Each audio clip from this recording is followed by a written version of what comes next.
हाय all, good evening. आशा है आप सभी मुझे सुन पा रहे होंगे। All students audio video confirm करेंगे। पिछली क्लास कुछ खगोल की थी, मैंने आपको कुछ होमवर्क भी दिया था। आशा है आपने वो कर लिया होगा। Good evening to all. Good evening to all. Audio video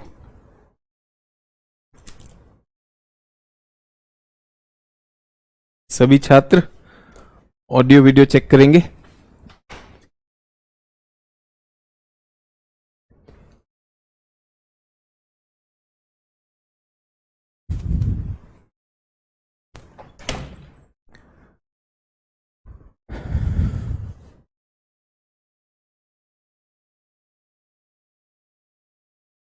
sir test लिया जाए? बिल्कुल, टेस्ट भी लिया जाएगा। कितने लोग प्रेरित हैं टेस्ट के लिए? तो जल्दी से सभी का वार्म वेलकम। सो मैंने आप सभी से कहा था, एक अनुरोध किया था कि जो हमारी किताब है, जो हमारा हैंडआउट है, पीडीएफ का हैंडआउट, आशा है आप सभी लोगों ने अपना वो पीडीएफ का हैंडआउट एक बार देख लिया होगा। जो आपका ऐप है, ऐप में एक नोट्स का भी सेक्शन है, तो इसलिए मैंने आपसे अनुरोध किया था कि उसे जरूर देख लें। और यदि आप उसे देख चुके हैं तो बहुत अच्छी बात है। आज उसी से हम कुछ टेस्ट भी लेने वाले हैं और आपका जोश और होश उसी में देख लिया जाएगा। ठीक है। अभी तक हम खगोल की बात कर रहे थे, अब हम भूगोल पर आ रहे हैं, इस पर बात करेंगे। सर मैं रेडी हूं टेस्ट के लिए। ठीक है, टेस्ट क्लास के बीच में ले सकते हैं, कुछ पढ़ाने के बाद। तो पहली चीज ये कि अभी तक जो हमने बात की ये विज्ञान से जुड़ी हुई थी। इसका भूगोल से थोड़ा ओवरलैप था, और बहुत से छात्रों को ऐसा लग रहा है कि हमने बहुत मेहनत करी थी यार, हमें तो भूगोल समझ में आता है, लेकिन ये तो कठिन लग रहा है। ठीक है, तो कठिन लग रहा है नहीं लग रहा है, उसके पीछे मैं पहला ये कहना चाहूंगा कि जो भी क्लास है हम उसे किसी तरह से ऐसे जकड़ना और पकड़ना चाहते हैं, लेकिन ये चीजें ऐसी हैं जो खगोल की चीजें हैं, इन पे जानकारी जैसे जैसे और बढ़ती चली जा रही है, वैसे वैसे हमारे पुराने विचारों में समृद्ध भी हो रहे हैं और बदलाव भी आ रहे हैं। तो ये चीजें पहले हमारे पास आ जाएं, हम इनसे थोड़ा अवगत हो जाएं, और आप धीरे धीरे पाएंगे कि अब ये चीजें जब आपके चारों तरफ घटित होती हैं तो अब इन चीजों का मतलब हो जाता है। ठीक है। अब किसी ने कहा कि अब क्लास सुन रहे हैं और नया सुन रहे हैं, तो किसी ने कहा कि सर आपने कहा बिग बैंग से जो है पूरी की पूरे ब्रह्मांड की रचना हुई, और ये जो है धूल कण और जो है गैलेक्टिक गैस के कण हैं, इनसे बना सब कुछ, पृथ्वी इनसे बनी। तो सर बिग बैंग तो हो गया, लेकिन ये धूल कण कहां से आए? तो ये दिखाता है कि आपने पहली बार बिग बैंग सुना, लेकिन आपने ध्यान नहीं दिया। उसी में बताया गया कि पहले उसमें ऊष्मा आई, ऊष्मा से पदार्थ बना, पदार्थ कितने तरह का बना, सबसे सूक्ष्म पदार्थ बना, फिर और पदार्थ बना, ये सारी चीजें उसी में बात हो गई है। लेकिन क्योंकि आप पहली बार देख रहे हैं तो आप आधा ही सुन पाते हैं। ठीक है। फिर कुछ छात्रों ने लिखा कि सर एनसीईआरटी पढ़ते हैं लेकिन कठिन है, और कुछ छात्र ऐसा लिखते हैं कि सर क्लास लेने के बाद जब पढ़ते हैं तो बहुत अच्छा समझ में आता है। तो आप सबसे एक अनुरोध है कि जब हमने विश्व भूगोल किया, तो विश्व भूगोल में आप क्या थे? आप एक पर्यटक थे। मेरा काम था आपको विश्व की यात्रा करवाना और बहुत सी चीजों के बारे में आपको दिखाना, समझाना, एटलस देखना। वो मुझे लगता है आसान तरीका है। लेकिन जब हम बात कर रहे हैं यहां पर सिद्धांत की, अब हम पर्यटक नहीं हैं, अब हमें सिद्धांतों की गहराई में जाना है। ठीक है। अगर हम केवल आपको एक क्रम याद दिला दें कि भाई ये हुआ बिग बैंग से क्या निकला? पदार्थ निकला। पदार्थ से क्या निकला? पदार्थ से बने तारे। तारे में क्या हुआ? संलयन हुआ। तारा जो है फिर बड़ा हो गया, लाल दानव हो गया। लाल दानव से क्या हुआ? उसमें विस्फोट हो गया। विस्फोट नूतन तारा या फिर सुपरनोवा हो गया। उसके बाद क्या बना? सुपरनोवा से न्यूट्रॉन बना, और न्यूट्रॉन के अलावा क्या बना? ब्लैक होल बना, और उसमें बहुत ज्यादा घनत्व होता है। ये क्रम याद करके आप एक बार को सोच सकते हैं, अरे मुझे भूगोल आ गया। लेकिन अब हम क्या पढ़ रहे हैं? सिद्धांत, भौतिक भूगोल के सिद्धांत। अब आप केवल क्रम नहीं जानते, अब आप ये भी जानते हैं कि इस क्रम के जो चरण हैं, जो स्टेप्स हैं, उनमें ये चीजें हो कैसे रही हैं। पदार्थ बना तो कैसे बना, फिर वो पदार्थ आपस में जुड़कर और बढ़ने लगा, हाइड्रोजन से हीलियम। ठीक है, एक सिद्धांत ये कहता है कि अधिकांश आकाशगंगाओं में क्या हो रहा है, जहां जहां हाइड्रोजन है वो संलयित होकर हीलियम में परिवर्तित हो रहा है। अधिकांश आकाशगंगाओं में, क्योंकि आकाशगंगाएं क्या हैं, वो तो तारों से ही बनी हुई हैं, और तारों में क्या हो रहा है, संलयन हो रहा है। तो हम देख रहे हैं हीलियम का सृजन होता जा रहा है। हमने देखा था 95% क्या था, हाइड्रोजन था, लेकिन अब हीलियम का सृजन होता जा रहा है और आगे क्रमवार तरीके से पदार्थ बनते जा रहे हैं। किसी ने पूछा क्या सर सारे तारे सूर्य होते हैं? सारे तारे सूर्य होते हैं। अब आप समझिए कि हमारी सोच कितनी सीमित थी। तो क्या सारे तारे सूर्य होते हैं? तारे तो तारे होते हैं, सूर्य एक प्रकार का तारा है। अगर आप मुझसे पूछें बड़ी चीज क्या है, तारे या सूर्य, तो तारे बड़े होते हैं। ठीक है, सब तारे ही हैं। तो सारा पदार्थ से क्या बना, तारा बना। और तारा आपके लिए क्या है? तारा आपके लिए प्रकाश का पुंज हो सकता है, मेरे लिए एक भट्टी है, नाभिकीय भट्टी। उसमें क्या हो रहा है, गुरुत्व और नाभिकीय, गुरुत्व उसे संकुचित कर रहा है, नाभिकीय उसे फैला रहा है। अब किसी ने कहा सर जिस तरह से तारा है, अगर तारा एक दिन ऐसा हो जाएगा, नष्ट हो जाएगा, तो क्या पृथ्वी भी ऐसे ही नष्ट हो जाएगी एक दिन? क्या पृथ्वी सूर्य से पहले नष्ट हो सकती है?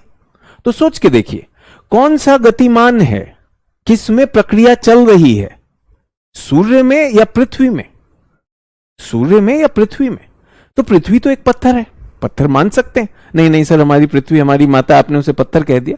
ठीक है, उसका बाहरी आवरण तो पत्थर है ना, उसके अंदर अपनी ऊर्जा तो नहीं है, एक पुरानी ऊर्जा है। क्या है उसकी भी हम बात करेंगे। तो उसमें ऐसी कोई स्थिति नहीं है कि एक संतुलन पर वो खड़ा हुआ है, लेकिन तारा एक संतुलन पर खड़ा हुआ है। तारे में क्या है, एक नाभिकीय संकुचन। तो तारे में जब ये संतुलन बिगड़ेगा तो तारा डगमगाएगा। और उसके साथ आप ये भी सोचिए कि पृथ्वी तो एक छोटी सी चीज है, तारों के सामने एक बहुत छोटी चीज है। जब लाल दानव बनेगा हमारा तारा, तब तो पृथ्वी को अपने में निगल जाएगा। तो ऐसे कुछ सवाल, मुझे लगा कि बहुत से छात्रों को ऐसा लगता है कि विश्व भूगोल तो हमने पकड़ लिया भाई, यहां पर यह है, यहां पर यह है। अगर मैं विश्व भूगोल पे आपको और गहराई में ले जाऊं तो ऐसा हो जाएगा कि आपको विश्व भूगोल भी कठिन लगने लगेगा। अभी तक तो आपका स्तर यह था कि विश्व भूगोल का मतलब देश राजधानी। अब हमने क्या किया, देश राजधानी नहीं किया, हमने उनका भौतिक भूगोल देखा, हमने कारण देखे वो कैसे बढ़ रहा है, आपको रुचि भी आई, और आपका टेस्ट जो होता है वो आपको बताता है कि अरे हां मुझे समझ भी आ रहा है। लेकिन यहां हम थोड़ा सा और गहराई में जा रहे हैं। तो आप सभी से अनुरोध है, दो प्रकार के छात्र हैं। एक ऐसे हैं जिनको अब ऐसा लगता है कि हम केवल भूगोल में पर्यटक नहीं है जो विश्व भूगोल में थे, अब हम पर्यवेक्षक हैं, अब हम एनालिसिस भी करते हैं। तो अब हमारा भी एक कर्तव्य बनता है कि उस किताब में, एनसीईआरटी में, या सर ने जो हैंडआउट दिया है उसको हम एक बार देख लें, उसको अपनी समझ से समझ लें, और जब सर समझाते हैं उसके साथ उसे जोड़ लें। फिर से कहूंगा, जो अभी आपको समझ में आ गया खगोल के बारे में, आपको कम ही याद करना पड़ेगा, क्योंकि अब तो आपके दिमाग में क्लियर है। आप अपने छोटे भाई बहन या किसी को भी बता सकते हैं किस तरह से ब्रह्मांड बना और आगे चला जा रहा है। और ये अभी तक की मान्यता है, अभी तक की वैज्ञानिक मान्यता है। कल को विज्ञान में बदलाव आ गए, कल को वैज्ञानिक मान्यताएं बदल गई, तो हो सकता है इससे भी बेहतर जानकारी मिले। संभव है या नहीं? ठीक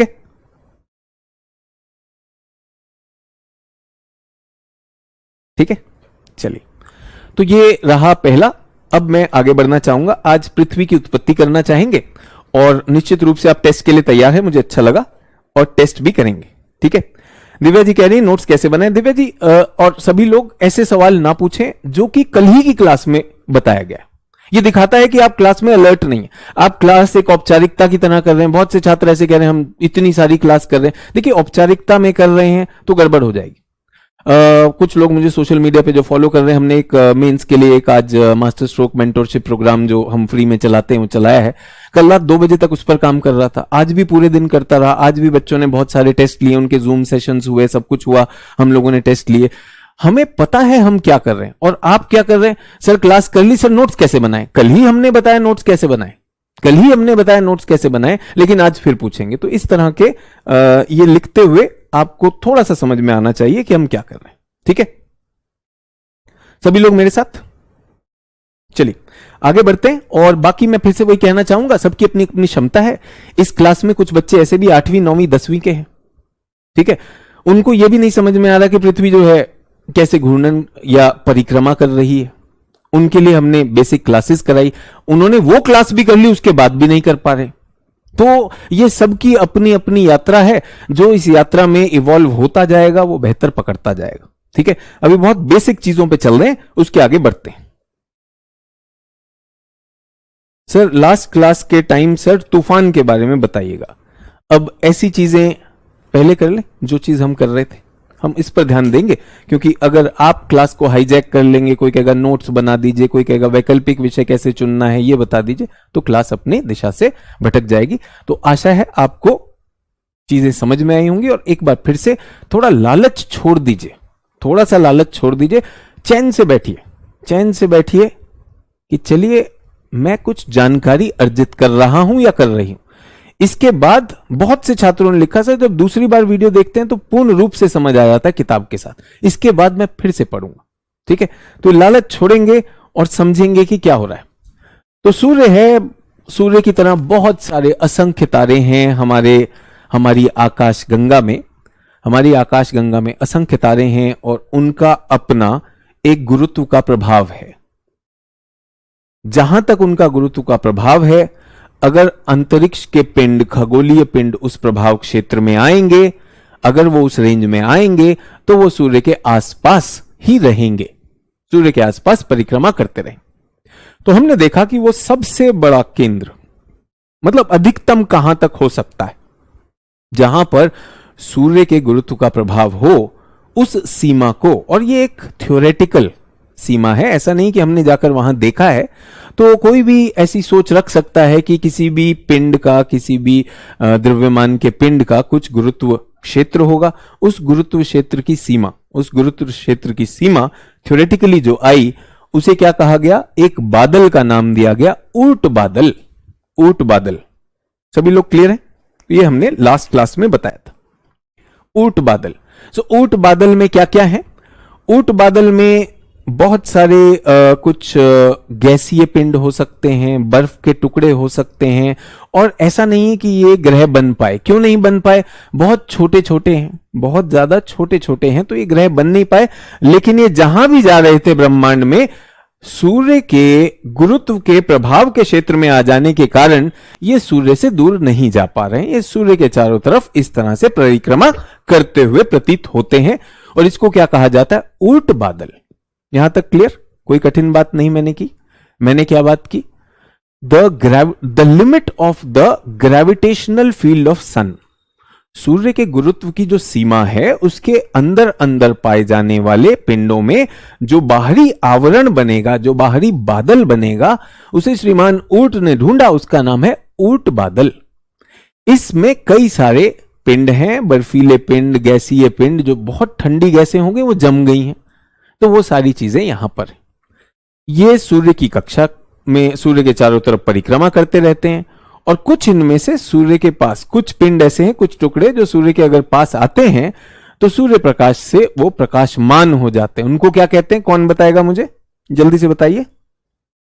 अगर कुछ पिंड सूर्य के पास आ गए, अगर इनमें से कुछ पिंड सूर्य के पास आ गए तो वो प्रकाशमान हो जाते हैं।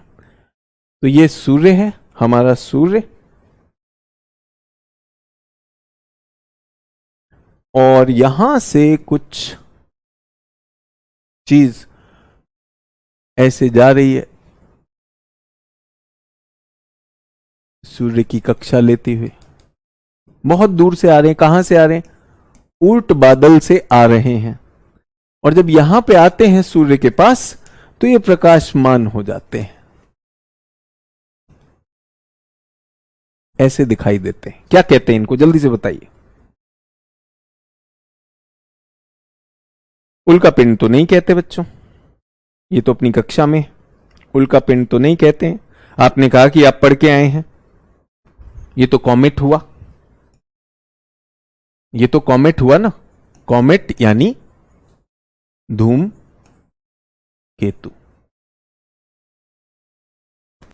अब आप सोचिए, अब आप सोचिए, यहां पे बहुत से छात्र हैं मुझे तो समझ ही नहीं आया, और आपसे अनुरोध था कि जरा पढ़ के आइएगा। और धूमकेतु, क्षुद्र ग्रह बताए थे, और उल्का पिंड, उल्कांश, ये 3 अलग चीजें हैं। रिक्वेस्ट किया था कि एक बार पढ़कर आएंगे, पर हमने नहीं देखा, पर हमने देखा ही नहीं। और अब हम यहां पर आकर अचानक हमें तो कुछ समझ नहीं आ रहा है, तो ये वाली अच्छी बात नहीं लगती है। क्योंकि आपको क्या चाहिए, अभी उल्का पिंड पर और धूमकेतु पर एक वाक्य लिखवा दो, और उसके बाद आप कहेंगे सर समझ में आ रहा है। एक वाक्य लिखवा दो, इसलिए समझ में आ रहा है। समझ में आ रहा है नहीं, वाक्य लिखा मिला है इसलिए। ठीक है, तो जो लोग धूमकेतु कह रहे हैं बिल्कुल सही कह रहे हैं। तो ये बहुत लंबी दीर्घवृत्त होते हैं इनके, और ये ऐसे आते हैं। तो सूर्य का जो प्रकाश होता है और सूर्य का जो ताप होता है वो इतने हिस्से को प्रकाशित करता है, और इसमें जो बर्फ थी, बर्फ के कण थे, वो ग्लो भी करते हैं, और सूर्य के प्रकाश और ताप की वजह से उसकी तरफ को उनका जो वाष्पित हो जाएंगे। तो वो एक ऐसा लगता है, इसमें एक पूंछ सी दिखाई देती है। इसको धूमकेतु या पुच्छल तारा भी कहते हैं। और ये इस तरह यहां आएगा तो ऐसा दिखाई देगा, यहां तो ऐसा। तो हमेशा इनकी पूंछ जो है सूर्य के से दूर जाती हुई सी प्रतीत होती है। ये इस तरह से चक्कर लगाएगा और वापस चला जाएगा। ठीक है, एक बहुत मशहूर सब पढ़ी हूं पर कंफ्यूज हो गई हूं, तो फिर क्या पढ़े ये समझ में आ रहा है। क्योंकि हम पढ़े थे, हम क्या पढ़े थे, परिभाषा पढ़े थे, और परिभाषा पढ़ते ही लगा हमें तो समझ आ गया। लेकिन आज जब हम उसे सचित्र सोचते हैं, अच्छा ये तो ऐसे आया होगा, और इस तरह से घूमता हुआ ये चला गया। ठीक है, तो 2 चीजें हमने देखी इसमें। दो प्रकार के प्रश्न बनते हैं कि भाई वो कौन सा पुच्छल तारा है या धूमकेतु है जो पृथ्वी पर 76 साल बाद आता है, बड़ा मशहूर है, क्या नाम है, हेली कॉमेट, सुना है। 76 वर्ष की उसकी कक्षा है, 76 वर्ष बाद वो आएगा और फिर चला जाएगा, और जब दिखता है तो दूर इस तरह से दिखेगा, धीरे धीरे धीरे धीरे धीरे इस तरह से हमें दिखाई देगा। ठीक है, हेली, सर ये हमने पढ़ा है किताब में, बहुत अच्छी बात है। धूमकेतु समझ में आया।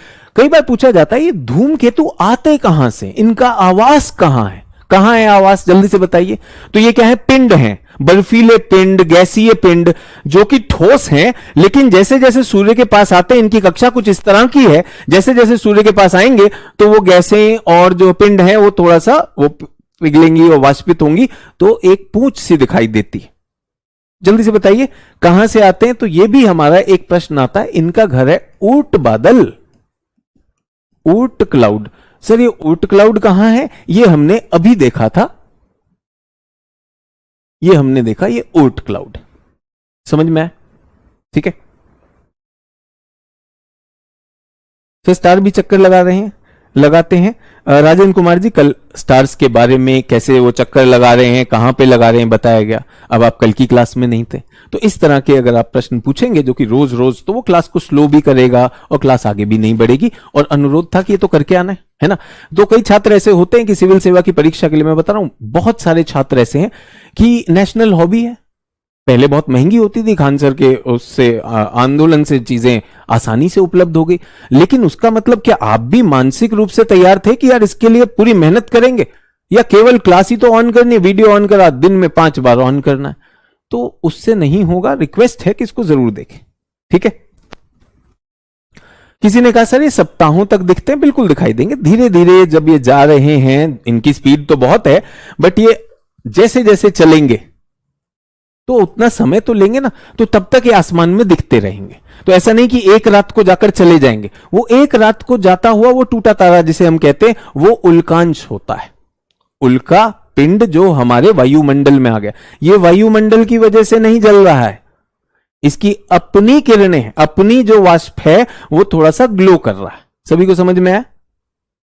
चलिए, तो किसी ने कहा सर कब दिखेगी, गूगल कर लीजिए, आप जीवित रहेंगे तब तक गूगल कर लीजिए, पिछली बार कब दिखा और अगला कब। मैंने कहा बहुत ही जिज्ञासा का विषय है। कल किसी ने लिखा कि सर आपके साथ भूगोल पढ़ के भूगोल पढ़ते नहीं, भूगोल दिख जाता है। तो भूगोल देखना होगा, ये चीज तो हम एक बार जरूर देखें कि अगला कब आएगा। ठीक है, चलिए, तो ये हुए पुच्छल तारे। इसी तरह से थोड़ा समय लगता है, जैसे किसी ने कहा सर आज तूफान की बात करिए, तो ये जो बिफोर जॉय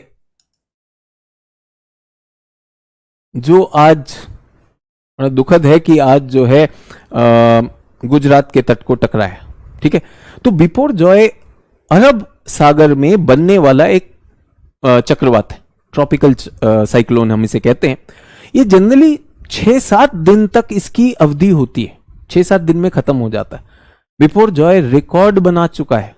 बिफोर जॉय 6 जून को बनना शुरू हुआ था, आज 15 जून हो गया है। लगभग 10 दिन तक बने रहने वाला चक्रवात, ये सबसे लंबा चक्रवात है इस क्षेत्र का। क्यों? क्योंकि उतनी गर्मी थी पानी में। ये सारी बातें हम भूगोल के सिद्धांतों में आगे पढ़ेंगे, लेकिन अगर एक चक्रवात हमारे मॉनिटरिंग एजेंसी 7 दिन तक देखते हैं, तो भाई ये तो खूब बढ़िया पूरे महीने तक दिखाई देगा। चक्कर लेकर जा रहा है कि नहीं जा रहा है? सभी लोग क्लियर? ठीक है, चलिए। तो ये हो गया आपका धूमकेतु। कहां से आते हैं? ऊंट बादल से आते हैं। ऊंट बादल क्या होते हैं ये भी हो गया। तो ये ऊंट बादल हो गए। यहां तक हमने कल बात की थी। एक बार फिर से मैंने आपसे कहा कि कुछ हम कर सके तो अच्छा रहेगा। अच्छा, अब हम आते हैं उल्का क्या होती हैं। उल्का तो अभी तो ये तो सूर्य था, पिछली चित्र में तो सूर्य था। पृथ्वी कहां होगी बच्चों?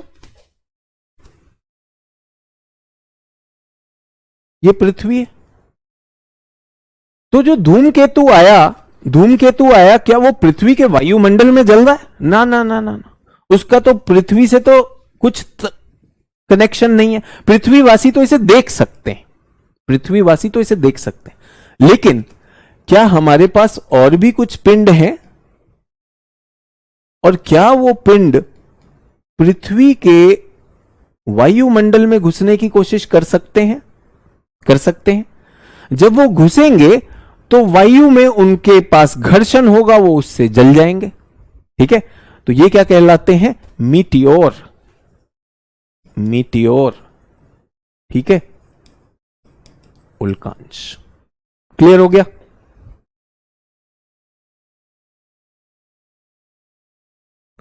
किसी ने कहा सर मंगल और गुरु की कक्षा के बीच में, बेटा वो गलत है, वो एक अलग शब्द है। अगर हमें क्लैरिटी नहीं होगी तो कैसे होगा? सूर्य की तरफ के चारों तरफ बहुत दीर्घ वृत्ताकार कक्षाओं में चलने वाले पिंड, बर्फ और गैसीय पिंड जो सूर्य के पास आने पर चमकने लगते हैं, वो क्या कहलाते हैं? धूमकेतु। कुछ खगोलीय पिंड जो पृथ्वी के वायुमंडल में घुसते हैं और जलते हैं, उन्हें क्या कहते हैं? उन्हें कहते हैं उल्कांश, या पृथ्वी तक पहुंच गए तो उल्का पिंड। समझ गए? चलते चलते पहुंच गए। एक और चीज है जिन्हें हमने कहा क्षुद्र ग्रह। ये है एस्टेरॉइड। एस्टेरॉइड कहां पर है? मंगल और बृहस्पति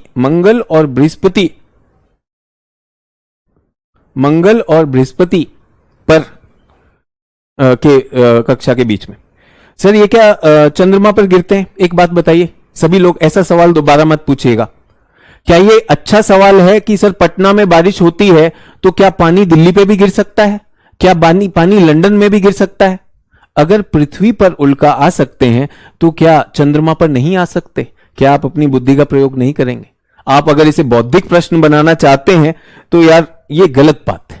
सर ये अगर पृथ्वी पर गिर सकते हैं तो क्या चंद्रमा पर भी गिरेंगे? अरे सभी के सभी। फिर ऐसे ही सवाल पूछते हैं, अगर सूर्य तारा है तो क्या बाकी तारे भी सूर्य हैं?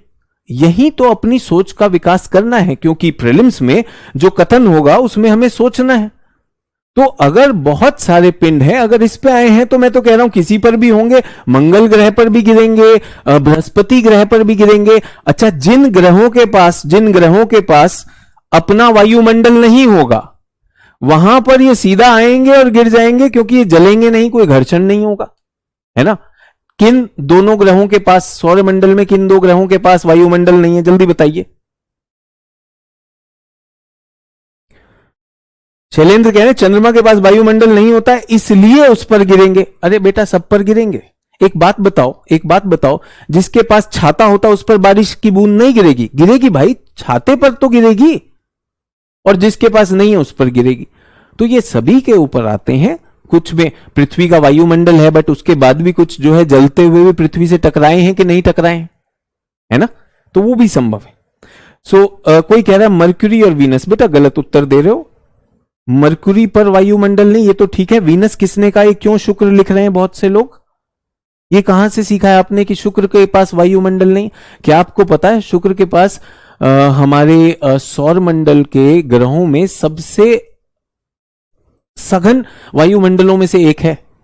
इतना सघन वायुमंडल है उसका कि जो सूर्य का प्रकाश उस पर आता है शुक्र पर, उतना प्रकाश उसका 70% भाग वो लौटा देता है परावर्तन में।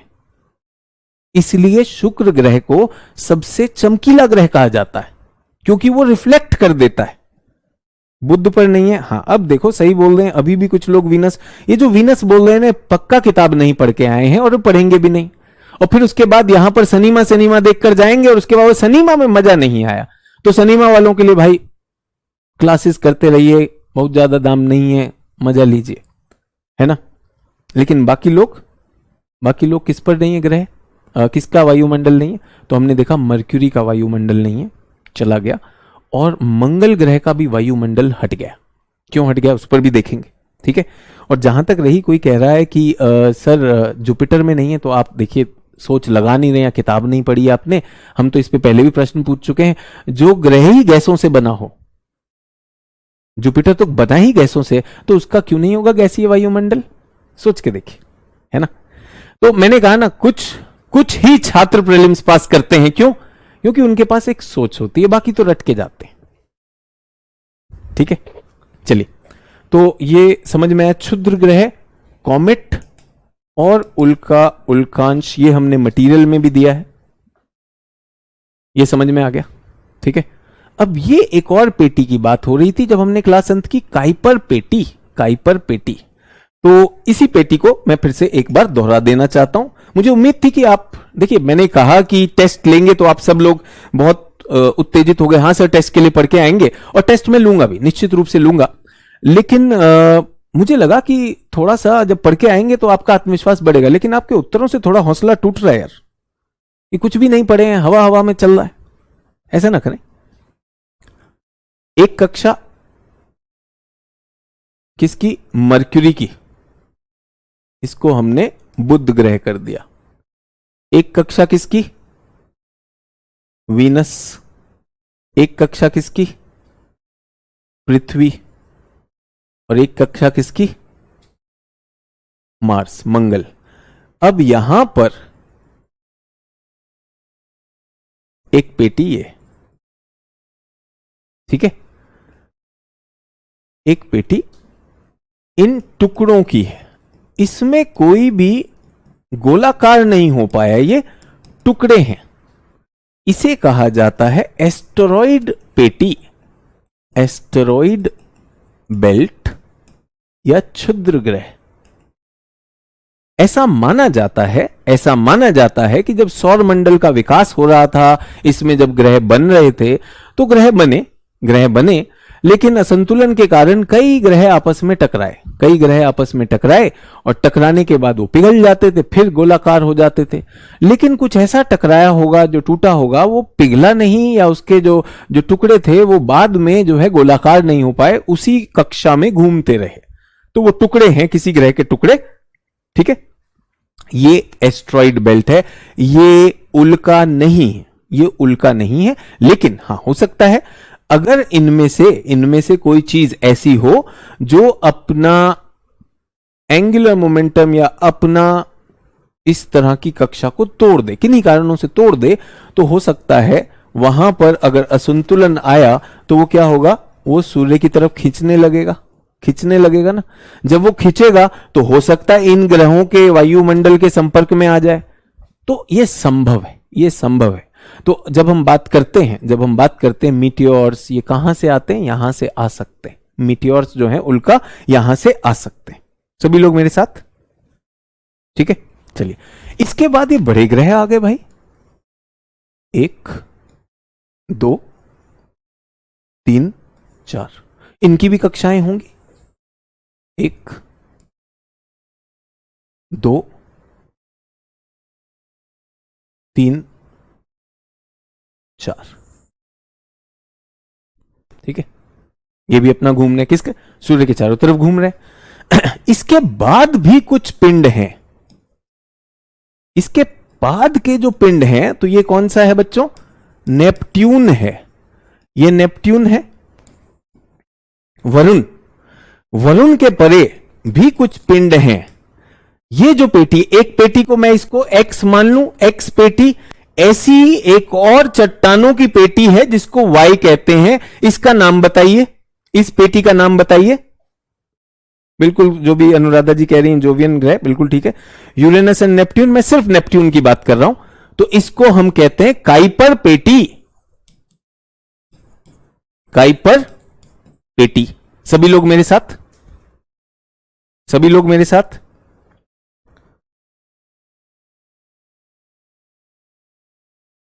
सर, पृथ्वी के बाद दूसरा ग्रह मंगल ही है जिस पर मानव का जीवन संभव है, तो आखिर कैसे यहां पर वायुमंडल नहीं है? नितेश, ये तो आप कह रहे हैं कि वहां पे संभव है, ऐसा तो है नहीं कि हम जो है केजीएस का सेंटर मंगल पे खोलने वाले।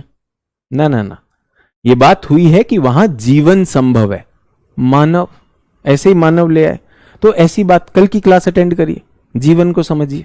ऐसे जबरदस्ती मतलब सर वहां भी मानव रह सकता है, अभी हम अपनी फटफटी निकाल के जा रहे हैं, सर मंगल से ही देंगे अपना अटेम्प्ट, ऐसा मत करिए, कल की क्लास अटेम्प्ट करिए। बिल्कुल, काइपर पेटी।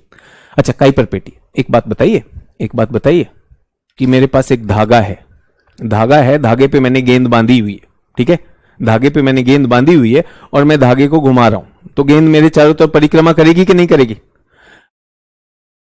अगर मैंने इसको छोड़ दिया, अगर मैंने इसको छोड़ दिया तो क्या होगा? अगर मैंने इसको छोड़ दिया, इस धागे को, तो उस गेंद का क्या होगा? जल्दी बताइए। एक धागा है, मैं घुमा रहा हूं, मैंने उसको छोड़ दिया तो क्या होगा?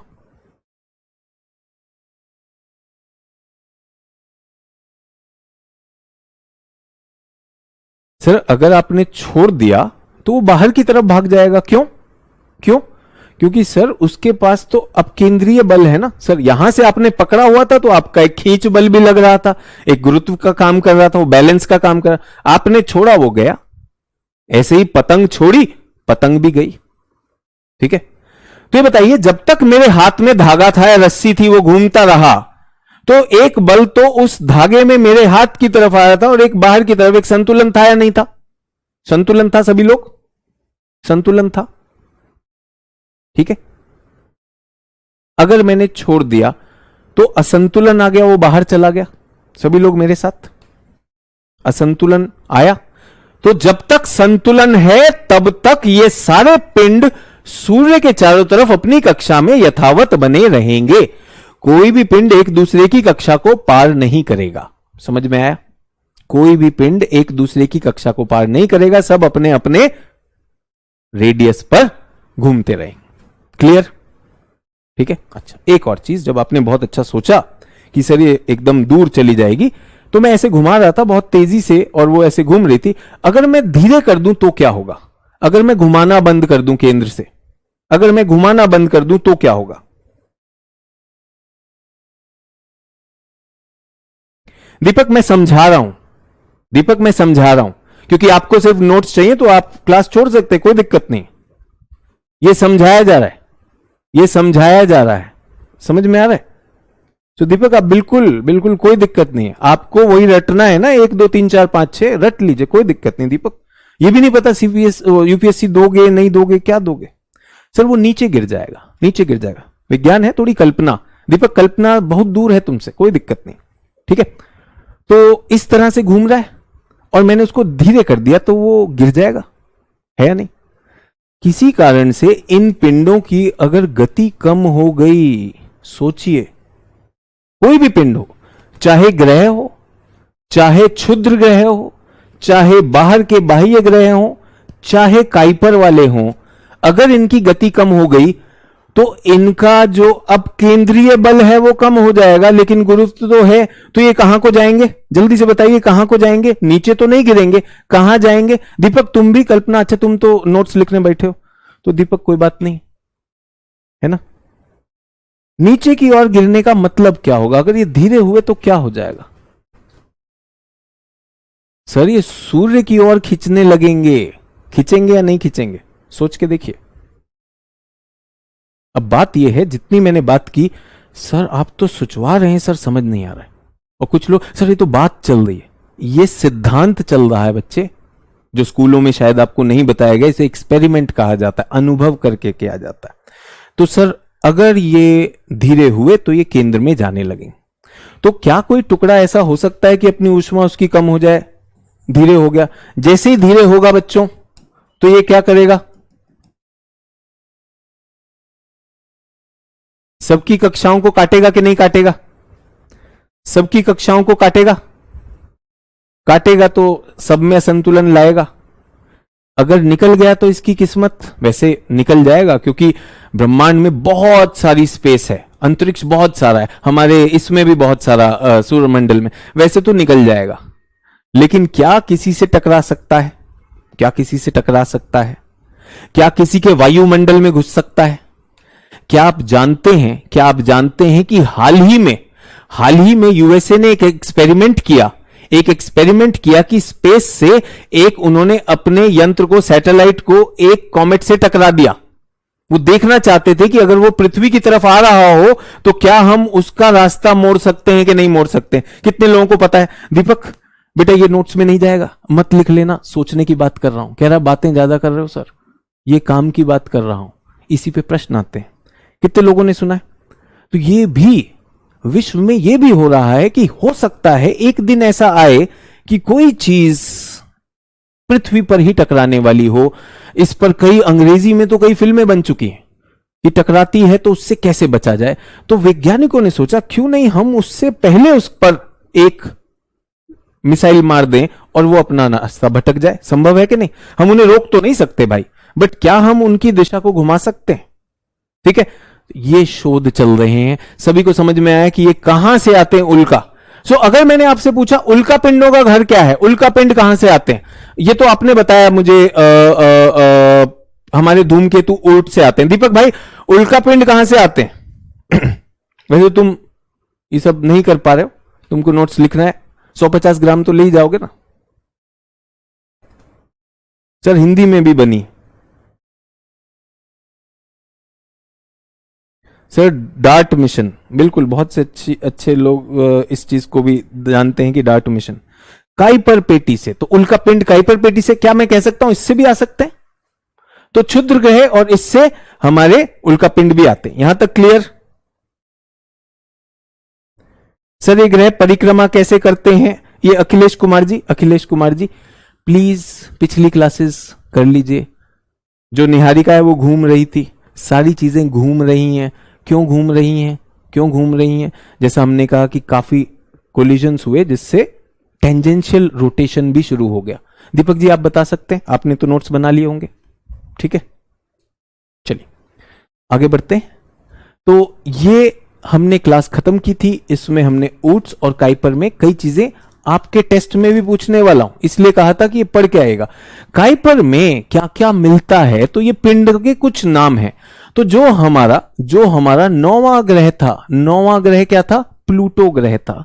प्लूटो ग्रह को हमने नीचे करके ड्वार्फ प्लैनेट बोना ग्रह कर दिया है। अब ये काइपर बेल्ट का सदस्य गिना जाता है। इसका एक तारा भी, इसका एक चंद्रमा भी था, उसका नाम क्या था? शेरॉन। प्लूटो के चंद्रमा का नाम शेरॉन, एक चंद्रमा था। पृथ्वी के पास एक चंद्रमा, प्लूटो के पास एक चंद्रमा था। क्या मंगल ग्रह के पास चंद्रमा है? क्या मंगल ग्रह के पास चंद्रमा है? क्या बुध ग्रह के पास चंद्रमा है? जल्दी से बताइए, होमवर्क जो करके आए। दीपक की बात नहीं हो रही है, बाकी लोग जो होमवर्क करके आए। तृप्ति कह रही है हेलीकॉमेट क्या है? फिर से बता दीजिए, एनसीईआरटी पढ़ी थी, समझ नहीं आया। तृप्ति जी क्लास अटेंड करिए, बिल्कुल बताया, बहुत से बच्चों ने इस पे प्रश्न भी पूछा। तो पहला ग्रह बुध, कोई उसके पास चंद्रमा नहीं है। वीनस के पास भी नहीं। पृथ्वी के पास कितने? एक। मंगल के पास कितने? दो।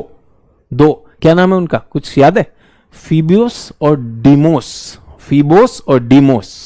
सर याद रखने, कुछ मशहूर याद रख लेने चाहिए। ठीक है, दीपक लिखो।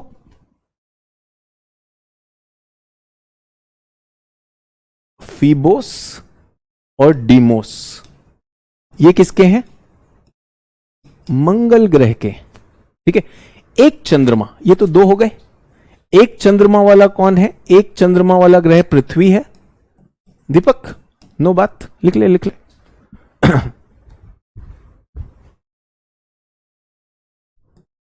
पृथ्वी। ठीक है, और किसके पास एक है? एक ड्वार्फ प्लैनेट है, इसका नाम क्या है? प्लूटो। प्लूटो के पास एक चंद्रमा होता था, शेरोन। ठीक है, पृथ्वी के चंद्रमा का नाम चंद्रमा ही है। इन्हें तकनीकी रूप से क्या कहा जाना चाहिए? उपग्रह।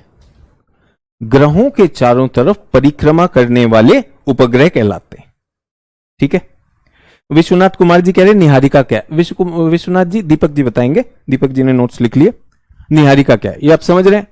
आप समझिए कि मतलब कितने लोग कहीं से भी क्लास में आकर किस क्लास को कहां ले जा सकते हैं, वो सोचिएगा। सो ड्वार्फ प्लैनेट में प्लूटो, प्लूटो का शेरोन, सर हिंदी में लिख दीजिए शेरोन। अच्छा, अगर मैं आपसे पूछूं और होमवर्क के संदर्भ में कह रहा हूं, किसके पास सबसे अधिक चंद्रमा वाले, सबसे अधिक चंद्रमा?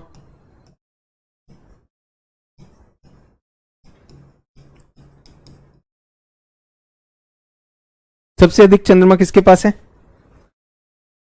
सर जुपिटर के पास। जुपिटर के पास, सैटर्न के पास, किसके पास? तो सबसे अधिक शनि ग्रह के पास थे। फिर एक शोध आई कि गुरु ग्रह के पास हो गए हैं, लेकिन अब एक और शोध आ गया जिसने कहा शनि के पास है। सर ये पता कैसे चलता है?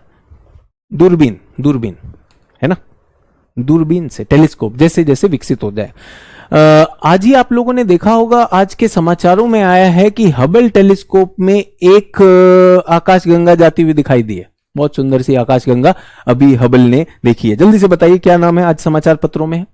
तो दूरबीन का कमाल, दूरबीन हमें क्या क्या दिखाती है? दूरबीन हमें क्या क्या दिखाती है?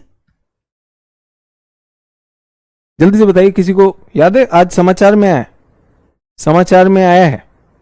मैंने वही कहा ना, जो छात्र इस पैनापन लेकर आ रहे हैं अपनी समझ में, उनको ये आ जाएगा। बिल्कुल बिल्कुल। दीपक आपको तो पता ही होगा, बातें ज्यादा कर रहे हैं। जेली फिश, जेली फिश नाम की एक आकाशगंगा हाल ही में हमारे केपलर टेलीस्कोप, मेरे ख्याल से केपलर पे आई है। केपलर टेलीस्कोप में, केपलर में आई, एक बार चेक कर लेंगे, उसमें देखी गई है। बहुत सुंदर उसकी तस्वीरें आई हैं। तो होता क्या है कि अंतरिक्ष हमारे लिए एक तरह का रहस्य है, दीपक के लिए नहीं, बाकी लोगों के लिए। सो उस रहस्य का जैसे जैसे उसका विमोचन होता है, उसके बारे में जानने को मिलता है, तो हमारे खगोल शास्त्री बहुत एक्साइटेड होते हैं, देखते हैं। तो ये अभी आया। सभी लोग मेरे साथ?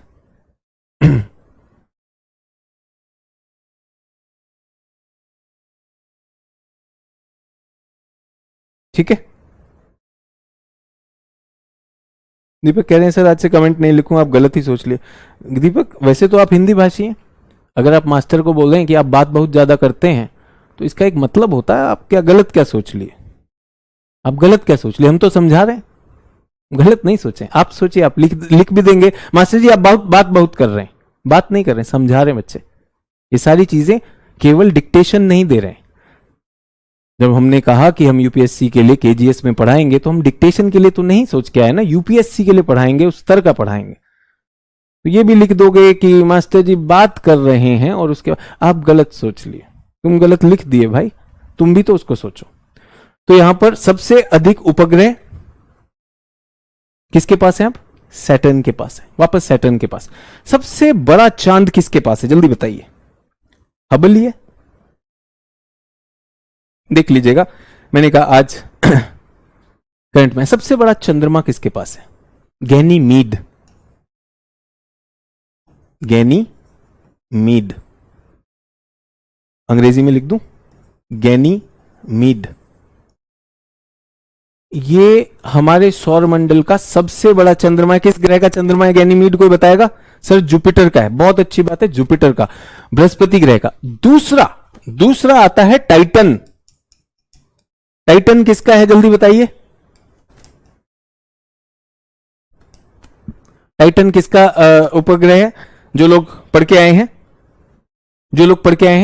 टाइटन किसका उपग्रह है? टाइटन शनि का उपग्रह है, शनि का चंद्रमा, शनि का सबसे बड़ा चंद्रमा टाइटन है। आपको सबसे मजेदार बताता हूं कि ये दोनों के दोनों बुध ग्रह से बड़े हैं। ये दोनों के दोनों बुध ग्रह से बड़े हैं। सोचिए, इतने बड़े चंद्रमा हैं जो ग्रह से भी बड़े हैं। सर तो फिर इनको क्यों नहीं ग्रह कहते, ये तो बुध से भी बड़े हैं। तो बेटा ग्रह की परिभाषा क्या है? तारे की परिक्रमा करने वाला। ये किसकी परिक्रमा कर रहे हैं? ये ग्रह की परिक्रमा कर रहे हैं, इसलिए उपग्रह है। सभी लोग को समझ में आया? चलिए, तो इसमें समझना क्या था? खैर हमने कहा कुछ हमें नाम याद होने चाहिए। तो जो आपके सामने स्क्रीन पे लिखे गए हैं, फोबोस, डीमोस, शेरोन, चंद्रमा, गैनीमीड, टाइटन, ये तो होने चाहिए। किसी छोटी मोटी परीक्षा में भी आ जाते हैं, राज्य संबंधी परीक्षाओं में भी आ जाते हैं। लेकिन मेरी समझ में उपग्रह क्या है, किस तरह से बनता है, अभी हम उसको चंद्रमा के बनने में जरूर देखेंगे। सभी लोग मेरे साथ? चलिए, बहुत अच्छी बात है, सभी लोगों ने सही समझा है कि यार इसको ग्रह नहीं कहा जा सकता। इसमें क्या क्या मिले हमें? प्लूटो मिला, इरिस मिला, माकी, सेडना, ओक्रुस, वरुण, ये सब काइपर बेल्ट में पाए जाने वाले पिंड हैं। सर इनका नाम वरुण क्यों रखा, AW197 क्यों रखा? किसने रखा? खगोल शास्त्रियों ने रखा। एक बात बताइए, हम नाम रखते क्यों हैं?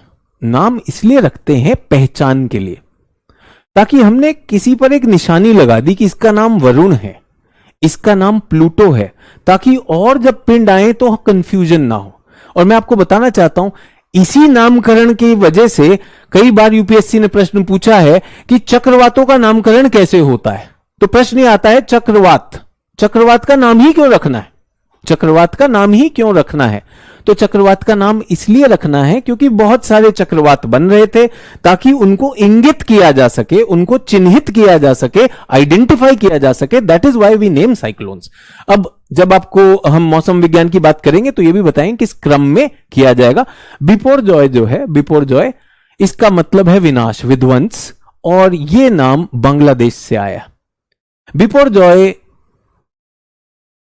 पश्चिमी तट से टकराने वाला, गुजरात के तट पे टकराने वाला तूफान है, जो कि बहुत रेयर होता है। भारत में पूर्वी तट पे ज्यादा तूफान टकराते हैं, पश्चिमी तट पे बहुत कम होते हैं।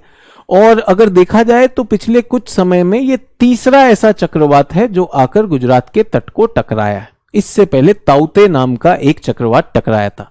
सर ये समझ नहीं आया, आपने इतने सारे नाम दे दिए। देखिए मेरा काम है ये सारी चीजें पढ़ते रहना, तो मुझे ये नाम जुबानी हो जाते हैं। आपको घबराना नहीं, मैंने सिर्फ एक बात कही है, सिर्फ एक बात कही, और फिर बात से बात जोड़ता हूं कि नामकरण क्यों किया जाता है। नामकरण क्यों किया जाता है? आपके परिवार में अगर 3 बच्चे हैं परिवार में, तो उनका नाम बच्चा 1, बच्चा 2, बच्चा 3 करने की जगह नाम रख दिया सोनू, मोनू, पप्पू। ठीक है, नाम की इतनी ही अहमियत है।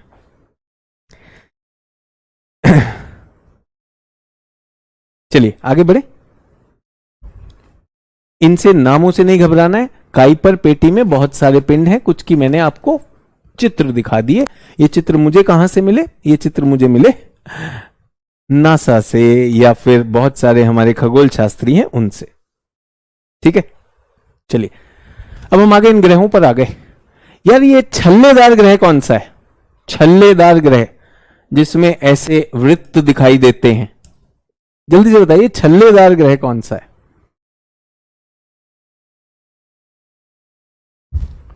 ये रहे सर, इसमें बहुत सारे छल्ले, रिंग्स वाला है, rings of Saturn. Shani, Shani ग्रह। सभी लोग मेरे साथ? ठीक है, मैं आप सभी को बताना चाहता हूं, आप लोग मुझसे बात करते हैं अक्सर, कुछ छात्र मुझसे सवाल भी ऐसा पूछते हैं, सर आपको कैसे पता चीजें सारी चारों तरफ घूम रही हैं और उन्हीं से ग्रह बने, कैसे पता? ये तो मुझे नहीं पता, मैंने कहा वैज्ञानिकों को पता चला।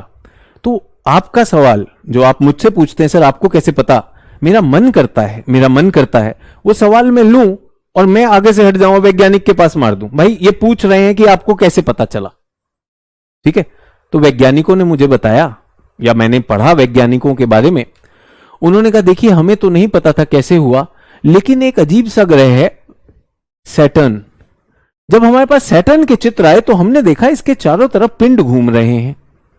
फिर हमने उसका और अध्ययन किया तो हमने देखा ये गैस के पिंड हैं, जमी हुई गैस है, कुछ धातु हैं, कुछ चीजें हैं, ये छोटे छोटे टुकड़े इसका चक्कर लगा रहे हैं, कुछ उसके अंदर भी गिर जाते हैं और कुछ चक्कर लगाते रहते हैं, और इन्हीं में इसके बहुत सारे चंद्रमा बन गए। तो सैटर्न को जब उन्होंने पढ़ा तो किसी वैज्ञानिक के दिमाग में ख्याल आया, यार जैसे सैटर्न के चारों तरफ चीजें घूमती रहती हैं, सैटर्न का गुरुत्व और बाहर जाने वाला जो अपकेंद्रीय बल है वो संतुलन करता है, क्या यही सूर्य पर तो लागू नहीं होता?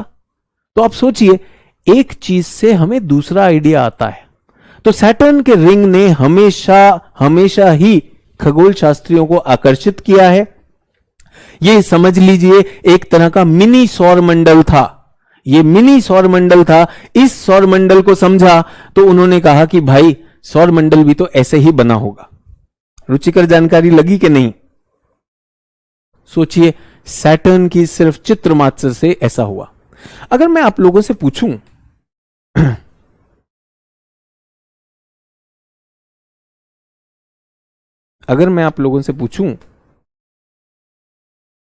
चलिए पूर्वी तट पर ही क्यों टकराते हैं? अंकित बेटा जब करेंगे ना वायुमंडल तब बताएंगे कि चक्रवात क्यों पूर्वी तट पर टकराते हैं। अगर मैं आपसे पूछूं, इतना पैसा लगाते हैं देश खगोल विज्ञान को समझने में, इसका कुछ लाभ भी है क्या? फिर कुछ लोग कहेंगे बातें हैं, इस बात का एक उद्देश्य है। इतना हम खगोल में ध्यान दे रहे हैं, ये देखा सैटर्न से समझा सौर मंडल, फिर उसके बाद अभी आपने देखा टेलीस्कोप में जेली फिश नाम की एक आकाश गंगा। ये सब शिक्षा पे पैसा नहीं लगाना चाहिए। शिक्षा में, स्वास्थ्य में, खेती में, पर्यावरण में, ये सब क्या कर रहे हैं हम? सैटर्न के रिंग गायब भी होते हैं क्या? नहीं, चंद्र गायब नहीं होते हैं बेटा। अनूप कह रहे हैं बेबी सोलर सिस्टम, ठीक है। विकास जी आप मशहूर होना चाह रहे हैं, हो जाइए।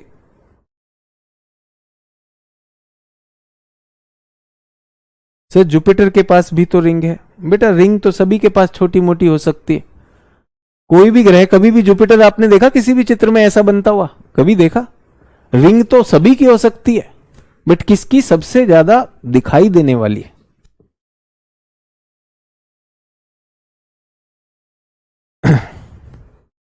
शशिकांत जी ने अपने नोट्स बना रखे हैं कि सर जुपिटर में भी तो रिंग होती है, हमें तो रिंग वाले ग्रह भी पता है। सर सौर मंडल में सबसे पहले जुपिटर ही क्यों बना? कहां से लाते हुए सवाल? मेरे सवाल का जवाब दो, क्योंकि ये सही नहीं है कि जुपिटर सबसे पहले बना। ठीक है, क्या हम पैसा व्यर्थ नहीं कर रहे हैं?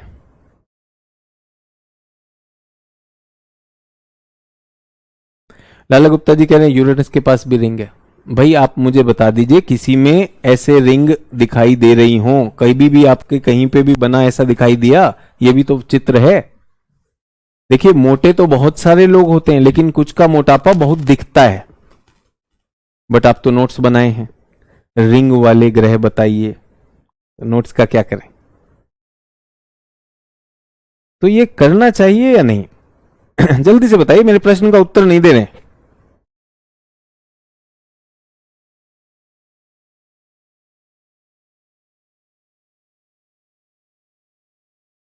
जल्दी से बताइए, मेरे प्रश्न का कोई उत्तर नहीं दे रहा है। करना चाहिए नहीं करना चाहिए अंतरिक्ष में? सर जानने की उत्सुकता। चलिए, किसी ने कहा सर उत्सुकता, क्यूरियोसिटी।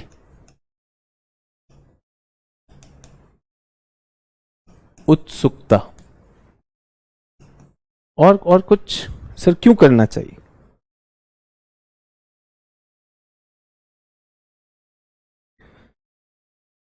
प्रियंका कह रही रिंग कैसे बना। प्रियंका, आप क्लासेस अटेंड कर रही हैं? क्लासेस अटेंड कर रही हैं? तो क्या सूर्य के चारों तरफ रिंग बने, एक डिस्क बनी थी? कैसे बनी थी? इसीलिए तो हम कह रहे हैं कि पब्लिक ऐसी बात करती है।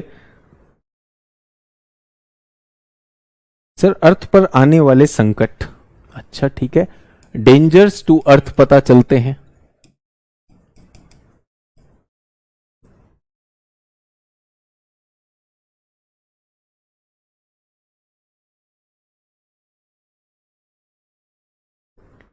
सर, मेटल्स के बारे में नॉलेज मिलता है, बहुत अच्छी बात है, नॉलेज मिलता है। जल्दी जल्दी जल्दी। राहुल कह रहे हैं सूर्य भी ब्रह्मांड के चारों तरफ चक्कर लगाता है क्या? सूर्य, इसका उत्तर राहुल कल की क्लास में दिया गया। सब फ्यूचर में, भविष्य में, ब्रह्मांड को समझने के लिए, फ्यूचर समझने के लिए कोई दिल से नहीं दे रहा यार। आरती तो कह रही है एब्सोल्युटली नो सर, कोई फायदा नहीं है इसका। करना चाहिए, क्यों करना चाहिए? करना चाहिए, क्यों करना चाहिए? सोच के बताइए।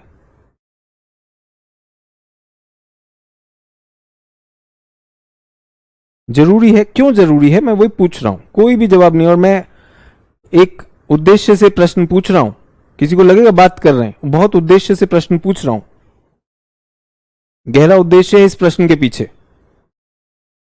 मानव जीवन को बेहतर, मानव जीवन को बेहतर क्या स्पेस से पता चलेगा? मानव जीवन को बेहतर समझना, अच्छा ठीक है। सर, कोई विपदा आ सकती है, विपदा की बात हो रही, बहुत अच्छी बात है। सर, पृथ्वी को जानने में मदद मिलेगी, नॉलेज अबाउट अर्थ इटसेल्फ, हमारे पिंड में क्या है ये भी मिलेगी, बिल्कुल है, करना चाहिए। चलिए, बहुत बहुत धन्यवाद जिन लोगों ने पार्टिसिपेट किया, बहुत बहुत धन्यवाद। जो अभी भी ये पूछ रहे हैं क्या सूर्य जो है परिक्रमा करता है, तो उन लोगों का अनुरोध है कि क्लास करिए। ये मैंने क्यों पूछा, अब सभी लोग ध्यान दीजिएगा, क्यों पूछा, फिर कुछ को लगेगा बात कर रहे थे। अगर ये बात किसी शिक्षक ने की होती तो ये दिन नहीं देखना पड़ता।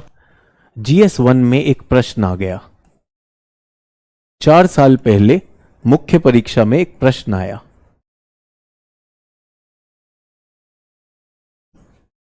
जूनो मिशन का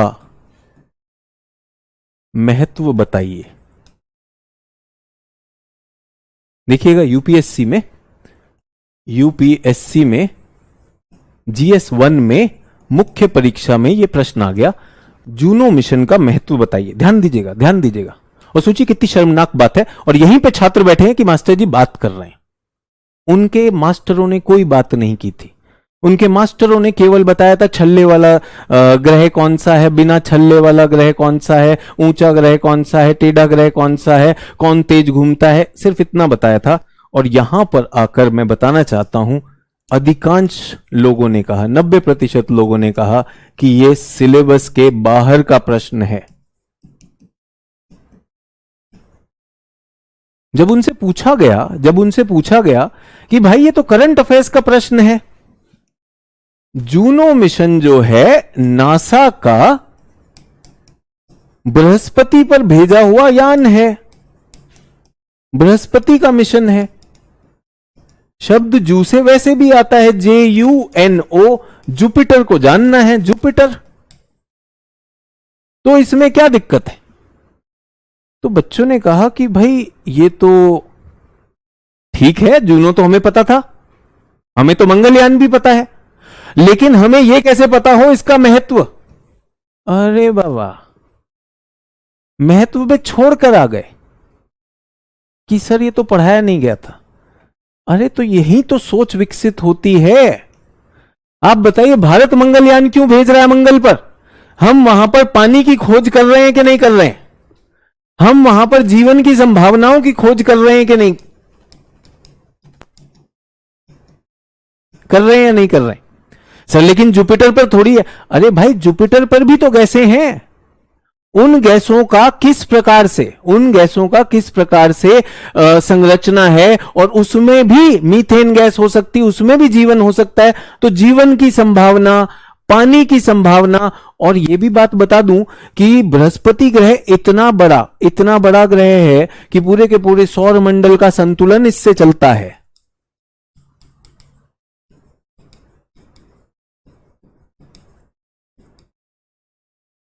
ब्रह्मांड के कितने सारे रहस्य हमें यहीं से पता चलेंगे। और जिस तरह से हमारी दूरबीन और ये सारे वो वहां पर जा रहे हैं, आपने देखा होगा कई ऐसे हमारे मिशंस हुए हैं जिनको हमने जाकर सीधा उसमें शुक्र के बादलों में घुसा दिया। हमने कहा देखें शुक्र के बादल किससे बने, फिर वहां पे पता चला तो कार्बन डाइऑक्साइड से बने, और फिर आगे जाके देखा कि वहां पर अगर बारिश होती है तो अम्लीय वर्षा होती है, सल्फ्यूरिक एसिड की बारिश होती है। उसमें क्या हुआ, हमारा यान नष्ट हो गया, कोई दिक्कत नहीं। हमने कहा देखें तो सही, ये जिज्ञासा है। हमने बात सुनी, इलॉन मस्क बात करते हैं, स्पेस टूरिज्म की बात करते हैं कि हम अंतरिक्ष में जाके टूरिस्ट हो सकते हैं। इलॉन मस्क की बात है, उन्होंने रॉकेट बनाया है कि हम जो है मंगल ग्रह तक आपको टूरिज्म करवा देंगे। टूरिज्म क्या, बहुत सारी और चीजें हो सकती हैं। तो ब्रह्मांड के रहस्य, एक हमारी सदी के एक महान वैज्ञानिक हुए हैं जिनका नाम था स्टीफन हॉकिंग्स। आपने कई बार देखा होगा, व्हील चेयर पे फोटो आती थी, उनका शारीरिक रूप से वो विकलांग थे, ठीक है, दिव्यांग कह लीजिए। तो वो बोल भी नहीं पाते थे, उनके पास सारा का सारा सब कुछ गैजेट्स लगे हुए थे, लेकिन उन्होंने फिजिक्स में बहुत भारी कॉन्ट्रीब्यूशंस दिए।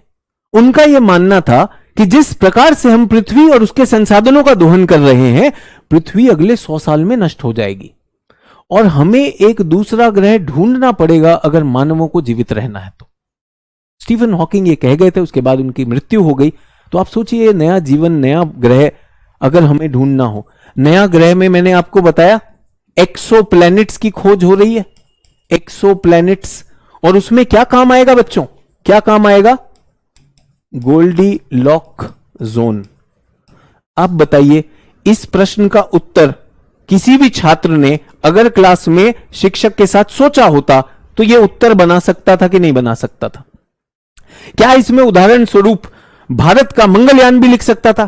क्या इसमें उदाहरण स्वरूप और भी चीजें लिख सकता था? सब लिख सकता था। लेकिन बात क्या है, दुख की बात यह है कि क्लास में छात्र लिखता है कि सर आप बात कर रहे हैं, पढ़ा नहीं रहे हैं। भाई यूपीएससी के लिए पढ़ा रहे हैं, ठीक है सभी लोग। ये आपसे पूछा गया, आप लोगों ने खुद कहा सर पृथ्वी को खतरे। अभी मैंने आपसे बोला कि जो हमने डार्ट मिशन किया, हमने जाके उल्का पिंड को देकर मारा कोई चीज। हमने कहा देखें ये अपनी कक्षा से हिलता है कि नहीं। याद है, सब तो संतुलन में थोड़ा सा धक्का दे दो। आपने देखा है वो एक नट जो है उस पर चलता है, रस्सी पर चलता है। आपने देखा कभी मेले पे रस्सी पर एक लड़का लड़की वो बांस का डंडा लेकर चल रहा है, उसको जाइए नीचे से फुटबॉल दे मारिए, बेचारा संतुलन खो देगा कि नहीं खो देगा। तो हमने देखा कि यार एक धूमकेतु आ रहा है, इसको जरा फुटबॉल देकर मारते हैं।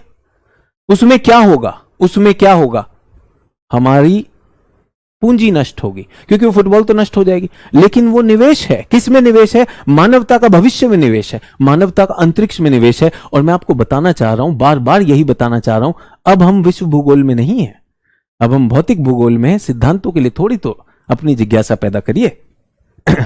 ये देखिए अचानक पैदा हुए, बोले गोल्डीलॉक जोन क्या है शैलेश? आप सबको समझ में आया? ये शैलेश अचानक प्रकट हुए हैं, अभी अचानक इन्होंने दर्शन दिए हैं। गोल्डीलॉक जोन पे कल क्लास हो चुकी है। गोल्डीलॉक पे एक प्रश्न आएगा, कल का उत्तर सही नहीं था भाई, किसी छात्र ने उसे पॉइंट आउट किया।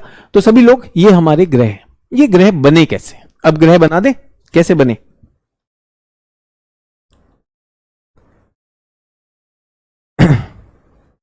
चलिए, तो ग्रह कैसे बने, जल्दी से ग्रहों पर आएंगे।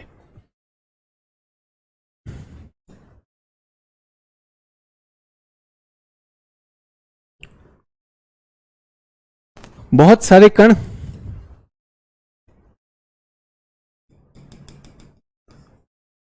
एक साथ केंद्र में आने लगते हैं, उससे निहारिका बनती है, सब कुछ बनता है, और उससे एक क्या बन जाता है, तारा बन जाता है। क्या मैं इस पे काफी बात कर चुका हूं बच्चों? तारा बन गया। लेकिन क्योंकि कुछ चीजें घूम रही थी, सो तारे के आसपास तारे के आसपास भी कुछ चीजें अपनी कक्षाओं में, ये छोटे छोटे कण इस कक्षा में घूम रहे हैं। क्यों ये केंद्र में नहीं गए, जल्दी से बताइए, क्यों ये केंद्र में नहीं गए? केंद्र में क्यों नहीं गए? क्योंकि ये तो चल रहे थे ना, ये तो चल रहे थे। सभी लोग मेरे साथ? तो एक पेटी है, इस पेटी में बहुत सारे सूक्ष्म कण हैं, बहुत सारे सूक्ष्म कण हैं, और वो उसके चारों तरफ घूम रहे हैं। क्योंकि ये घूम रहे थे तो इनके पास अपकेंद्रीय बल भी है, और गुरुत्व इनको अंदर खींच रहा है, गुरुत्व इनको अंदर खींच रहा है, ये बाहर खींच रहा है, संतुलन है, इसलिए बन गया। सर ये आप सूर्य की बात कर रहे हैं या शनि की बात कर रहे हैं? शनि ने हमें आइडिया दिया था, याद है? किसी ने कहा सर शनि में छल्ले क्यों होते हैं? मुझे लगा आपको समझ आ गया होगा। शनि को जब हमने देखा तो हमने कहा ऐसे ही तो सूर्य भी बना होगा। सभी लोग मेरे साथ? ठीक है, तो ऐसे ही कुछ कण उसके चारों तरफ घूम रहे हैं। अब एक बहुत बढ़िया काम होने वाला है, अब एक बहुत बढ़िया काम होने वाला है। ये जो कण है ना, ये जो सारे के सारे कण हैं, ये क्या हो जाएंगे? ध्यान दीजिएगा, अगला चरण क्या आएगा? अगला चरण ये आ जाएगा,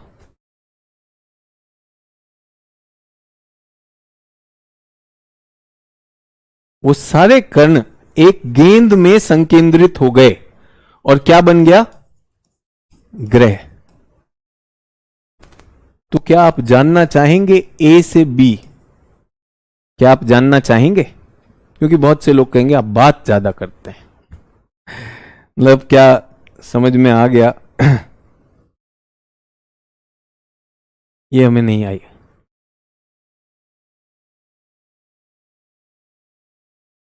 ए टू बी, क्या मैं समझा सकता हूं? कोशिश करूं? कहेंगे तो कोशिश करता हूं, नहीं तो बोलेगा बात करता है। ये हुआ कैसे? एक पेटी में बहुत सारे छोटे छोटे कण हैं, बहुत सारे छोटे छोटे कण हैं, और ये सारे कण ये बन गए। ये कैसे हुआ? ठीक है, अच्छा, समझने के लिए क्या अभी लिखना जरूरी है? क्या अभी लिखना जरूरी है? बिना लिखे भी समझ लेंगे? नोट्स चाहिए ना? ए टू बी, क्या मैं ये क्रम समझा सकता हूं आपको?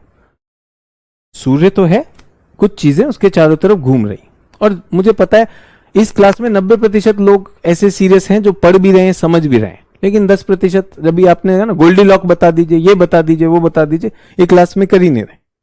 ठीक है, तो अब हम इसकी बात करते हैं। ये छोटे छोटे कण, मैं सिर्फ इतनी बात कर रहा हूं बच्चों, ये छोटे छोटे कण आपस में टकरा रहे हैं, आपस में टकरा रहे हैं, आपस में एक दूसरे से चिपक जा रहे हैं, एक दूसरे से चिपक जा रहे हैं, टकरा रहे हैं, चिपक रहे हैं, टकरा रहे हैं, चिपक रहे हैं। उससे क्या हो रहा है? इनका आकार बड़ा होता जा रहा है। जैसे जैसे इस पेटी में चल रहे हैं, इस पेटी में चल रहे हैं, ये आपस में आ रहे हैं, टकरा रहे हैं, चिपक जा रहे हैं। ठीक है, और इनका आकार बड़ा होता जा रहा है। मैं आपको दिखाना चाहता हूं, ये हमारी एनसीईआरटी में लिखा है, एनसीईआरटी क्लास 11। कई लोग कमेंट में भेजते हैं अरे एनसीईआरटी बता तो दो, कौन सी? NCERT class 11। तारे निहारिका के अंदर गैस से गुंथे झुंड हैं। सो तारे तो झुंड हो गए, लेकिन उनके चारों तरफ गैस और धूल कणों की घूमती एक तश्तरी रहती है। तश्तरी मतलब तश्तरी, ये एनसीईआरटी ने लिखा। एनसीईआरटी ने कहा तारे में तो संलयन हो गया, लेकिन उसके चारों तरफ क्या? धूल और गैस के कणों की तश्तरी है। एनसीईआरटी बता रहा हूं, एनसीईआरटी। उसके आगे बढ़ते हैं। अगली अवस्था में गैसीय बादलों का संघनन आरंभ होगा। कोड में ढकने वाला पदार्थ छोटे गोलों के रूप में विकसित होगा।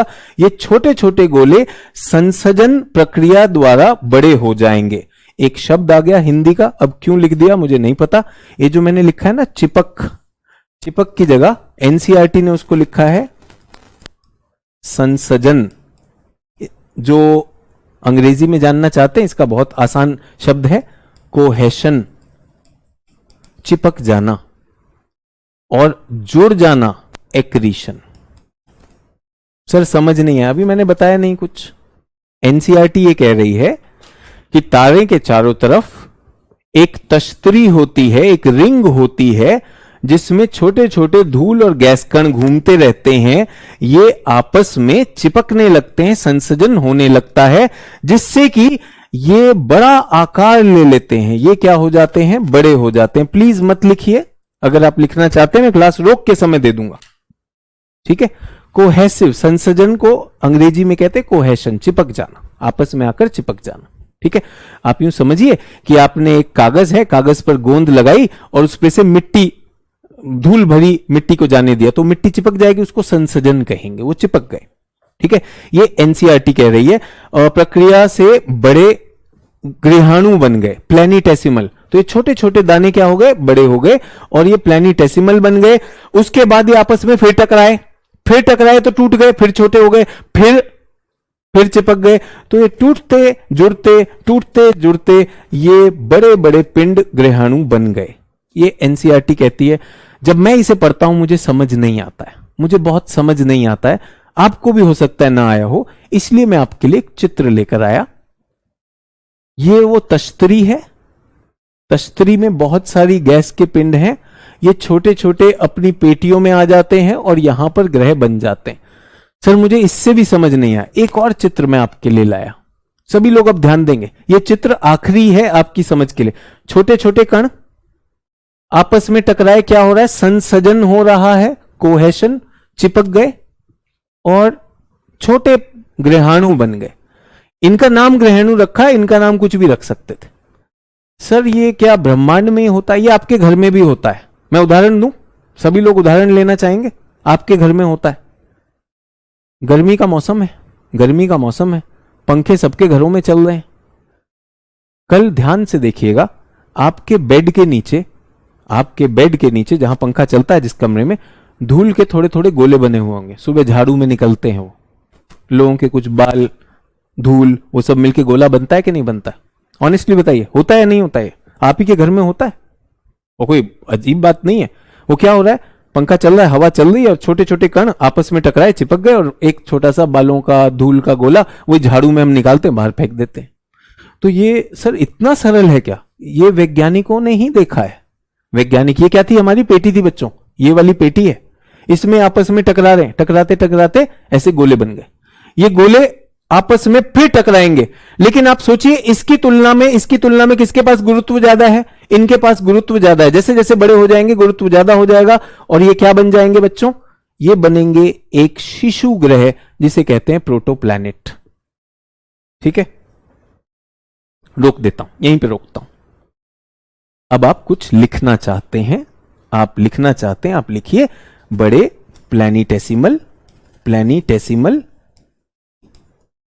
प्लैनेटेसिमल को क्या हमने कहा? ग्रहाणु। और उनसे क्या बना? शिशु ग्रह या प्रोटोप्लैनेट। लिख लीजिए, अब कोई दिक्कत नहीं। पहले पेटी है, उस तश्तरी में जो कण हैं वो सारे के सारे होते जा रहे हैं। हमें क्लास अभी 15 मिनट में खत्म करनी है, टेस्ट भी लेना है। जल्दी से लिख लीजिए, पृथ्वी बिल्कुल ऐसे ही बनी है। सर तो क्या शनि अपने नए उपग्रह बना सकता है? आजाद चौहान कह रहे हैं। आजाद चौहान, आप बिल्कुल सही सोच रहे हैं। आप अब इसमें सूर्य को भूल जाइए, शनि समझ लीजिए, शनि बना रहा है। जिसपे भी आपने कहा कि सर इस पे भी छल्ले हैं, वो छल्ले क्या हैं? वो चीजें हैं जो केंद्र में नहीं जा पाई, घूम रही हैं और धीरे धीरे वो टकराकर बड़े हो जाएंगे। बिल्कुल सही सोचा आजाद। देखिए, अगर सिद्धांत समझ में आ जाएगा तो सब कुछ हो जाएगा। सिद्धांत से आप सबको आ जाएगा। सर ये गति कर रहे हैं तो गतिमान किसी भी वस्तु में घर्षण होता है और घर्षण के चलते चिपक जाते हैं। देखिए, स्टैटिक चार्ज भी हमने कहा था इस पे रोपित चार्ज भी हो सकता है। स्टैटिक चार्ज से भी होगा, घर्षण से, फिर बड़े होते जा रहे हैं तो घनत्व से भी बढ़ते जाएंगे। ठीक है, सूर्य के छल्लों द्वारा निर्माण हुए ग्रह, सर ये काल्पनिक है या वास्तविक है? सलोनी जी, ये 100% वास्तविक है। वैज्ञानिक बता रहा हूं मैं आपको। आप सोचिए कि घर में जो है गोला बन रहा है। ठीक है सर, डबल स्टार की थ्योरी पढ़े थे, उसमें कुछ अलग पढ़े थे। शैलेंद्र कुमार जी, जहां डबल स्टार की थ्योरी पढ़े होगे उसके ऊपर का शीर्षक देखिएगा, आधुनिक विज्ञान से पुरानी थ्योरीज जो सही नहीं है। सभी को समझ में आ गया? चलिए, अब मैं एक ऐसी चीज दिखाना चाहता हूं जो आपके सारे डाउट्स क्लियर कर देगी। यहां तक हो गया, हमने क्या किया, हमें ग्रह निर्माण सीख रहे हैं, पृथ्वी कैसे बनी। एक बात बताइए, जब ये आपस में टकराएंगे, जब ये आपस में टकराएंगे, सभी लोग ध्यान दीजिएगा, आपस में टकरा रहे हैं, बड़े हो रहे हैं, तो तापमान का क्या होगा, बढ़ेगा या कम होगा? ये जो जो शिशु ग्रह बने हैं, शिशु ग्रह जो बने हैं, ये गर्म होंगे या ठंडे होंगे? फिर याद दिला रहा हूं, गाल पे अगर ताजा ताजा लगता है तो गाल गर्म होता है, ठंडा होता है? जल्दी से बताइए। तापमान बढ़ेगा तो धीरे धीरे पिघल भी सकते हैं, सोच के बताइएगा। फिर मैंने कहा मैं बात नहीं कर रहा हूं, कुछ लोगों को लग रहा है बात कर रहे हैं, बात नहीं कर रहा हूं, सिद्धांत दे रहा हूं, आपकी कल्पना को भी बढ़ा रहा हूं, और अभी कुछ दिखाऊंगा। यहां तक क्लियर? इसका रंग लाल क्यों हो गया? ये सब नीले नीले नीले, ये लाल क्यों हो गया? ये एक दिखाने का एक तरीका है कि गर्म भी हो रहा है, गर्म भी हो रहा है। चलिए, एक और ये एनसीईआरटी में दिया। सोचिए, एनसीईआरटी बिना चित्र के लिख देती, कितना कठिन होता है। और अगर उसी चित्रों में, अच्छा ये कह रहा था, आप सोचिए, मैं पंक्ति पढ़ के बताता हूं। ये छोटे गोले संसर्जन अणुओं में पारस्परिक आकर्षण प्रक्रिया द्वारा ग्रहाणुओं में विकसित हुए, संघटन की क्रिया, कोलिजन की क्रिया द्वारा बड़े पिंड बने, शुरू हुए और गुरुत्वाकर्षण बल के परिणाम स्वरूप ये आपस में जुड़ गए। छोटे पिंडों की अधिक संख्या ही ग्रहाणु है। भाई समझ नहीं आता क्या चाहता है कि नहीं? तो मैंने पढ़ के नहीं, साथ में चित्र में बनाया। अब जो मैं आपको दिखाने वाला हूं, ये आप देख सकते हैं। पहले सूर्य, सूर्य के चारों तरफ छल्ले बन गए, छल्ले बन रहे, और ग्रह बन गए। सभी लोग मेरे साथ? सर क्या सैटर्न के भी ऐसे बने? बिल्कुल ऐसे बने। सैटर्न ने हमें आइडिया दिया कि बाकियों में भी होगा। ठीक है, छोटे जो अंश बने जिनसे ग्रह बनते हैं उन्हें ग्रहाणु कहते हैं, अंग्रेजी में प्लैनेटेसिमल। और जो शिशु ग्रह है वो है, कई बार टक्कर भी होती है। जब टक्कर होंगे तो फिर से उनसे धूल निकलेगी और फिर हो जाएगा। सभी लोग को समझ में आ गया? अब मैं इसका, अब जो मैं चित्र दिखाने वाला हूं, इसको आप सच में होता हुआ देखेंगे। ध्यान दीजिएगा। ये क्या बना है? शिशु ग्रह। आप देख रहे हैं आग का गोला है, और इसमें जो भी चीजें आकर टकराती जाएंगी और सम्मिलित होती जाएंगी। ध्यान दीजिएगा, दिख रहा है किस तरह से अपने चारों तरफ के जितने भी गैस और धूल के कण हैं, इन सब को पकड़ के ये बड़ा होता जा रहा है, बड़ा होता जा रहा है। जितना बड़ा हो जाएगा उतना गर्म होकर इस तरह हो जाएगा। इस तरह बनता है ग्रह। अब लिखवाया नहीं है आपको, इसके लिए माफी चाहूंगा, लेकिन कितने लोगों को दिखाई दे रहा है यार ये ग्रह बनना तो समझ में आ गया? आ गया नहीं आ गया? अब ये समझिए सर, ये क्या दिखाई दे रहा है? हो सकता है कि ये सैटर्न हो और ये सैटर्न के चंद्रमा का निर्माण हो रहा हो, और ये जो पिंड है ये सैटर्न की पेटी हो। संभव है? कल्पना बढ़ाइएगा।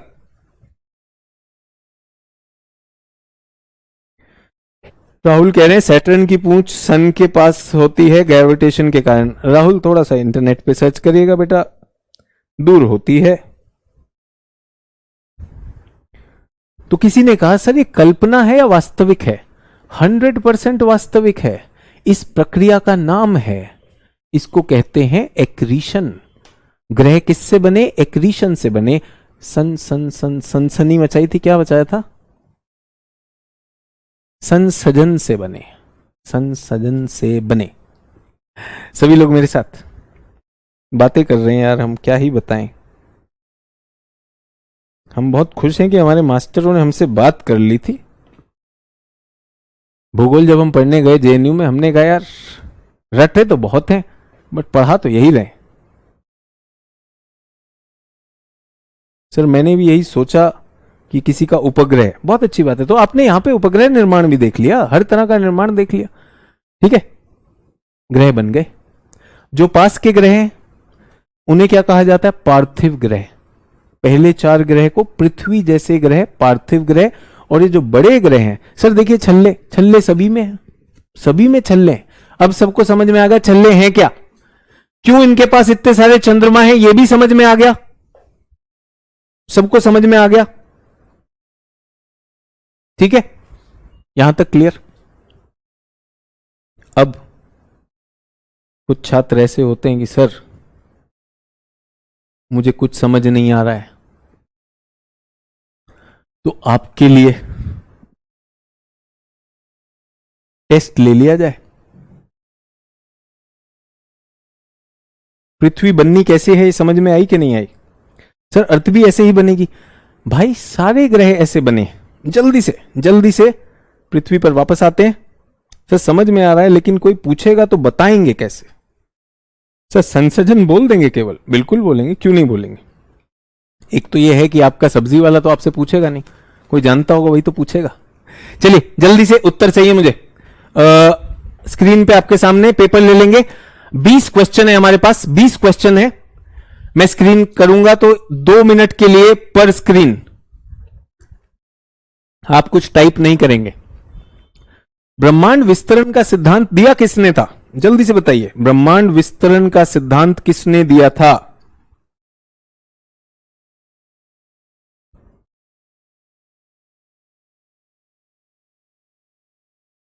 जिसने दूरबीन से देखा। सर बिग बैंग का सिद्धांत किसने दिया था? सर ये तो आपने बताया नहीं, आपके बुकलेट में दिया हुआ था। सौर मंडल की उत्पत्ति किससे हुई? क्या था उससे पहले? वायुमंडल के अभाव वाले सौर मंडल के 2 ग्रह जिन पे वायुमंडल नहीं है। ठीक है, तो यहां पर क्या है? हबल।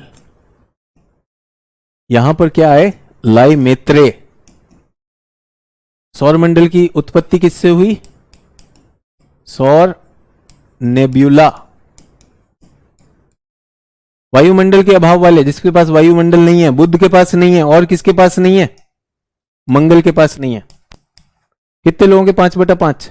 सबसे चमकीला ग्रह कौन सा है? जल्दी बताइए, सबसे चमकीला ग्रह कौन सा है? सर लेमेत्रे नहीं पता था मुझे। चलिए अच्छी बात है, सबसे चमकीला ग्रह, और उसका कारण भी बताइए। सबसे चमकीला ग्रह और उसके कारण भी बताइए। बेटा शुक्र ग्रह अभी बताया था। कितने लोगों को कारण याद है? कितने लोगों को कारण याद है? जल्दी से कौन बताएगा कारण? कारण क्या है? कारण भी बताना है। जल्दी से बताइए, क्या कारण बताया था?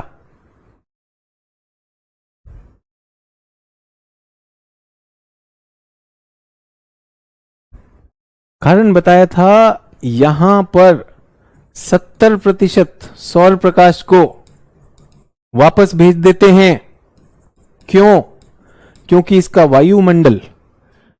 वायुमंडल बहुत सघन है और उसकी सतह से सूर्य का 70% प्रकाश परावर्तित हो जाता है, रिफ्लेक्ट हो जाता है, अंदर तक आता ही नहीं है। तो हम क्या देखते हैं? जो प्रकाश हमारी आंखों में आता है, रिफ्लेक्शन, अंग्रेजी में शब्द है एल्बिडो। पढ़ाएंगे आपको जब जलवायु बताएंगे, तो किसी सतह में कितना परावर्तन होता है वो उसका एल्बिडो कहलाता है। सभी लोग 5 प्रश्न हो गए। आशा है आपको 5/5 आए होंगे। कुछ लोगों के हो सकता है उनको लेमात्रे ना आते हों। जॉर्ज लेमात्रे के नाम से, जिन्होंने बिग बैंग की संकल्पना हबल से शुरू हुई और 1930 के करीब जॉर्ज लेमात्रे ने यह काम कर दिया। अगले 5 प्रश्न जल्दी से। चलिए कुछ लोगों के 3 आए हैं। जल्दी देखना चाहते हैं यहां पर कितने लोग सच में सीरियस हैं। नॉन सीरियस तो मैंने कहा ना, कुछ भी लिख रहे हैं वो। अब हम उन्हें क्लास हाईजैक नहीं करने देंगे।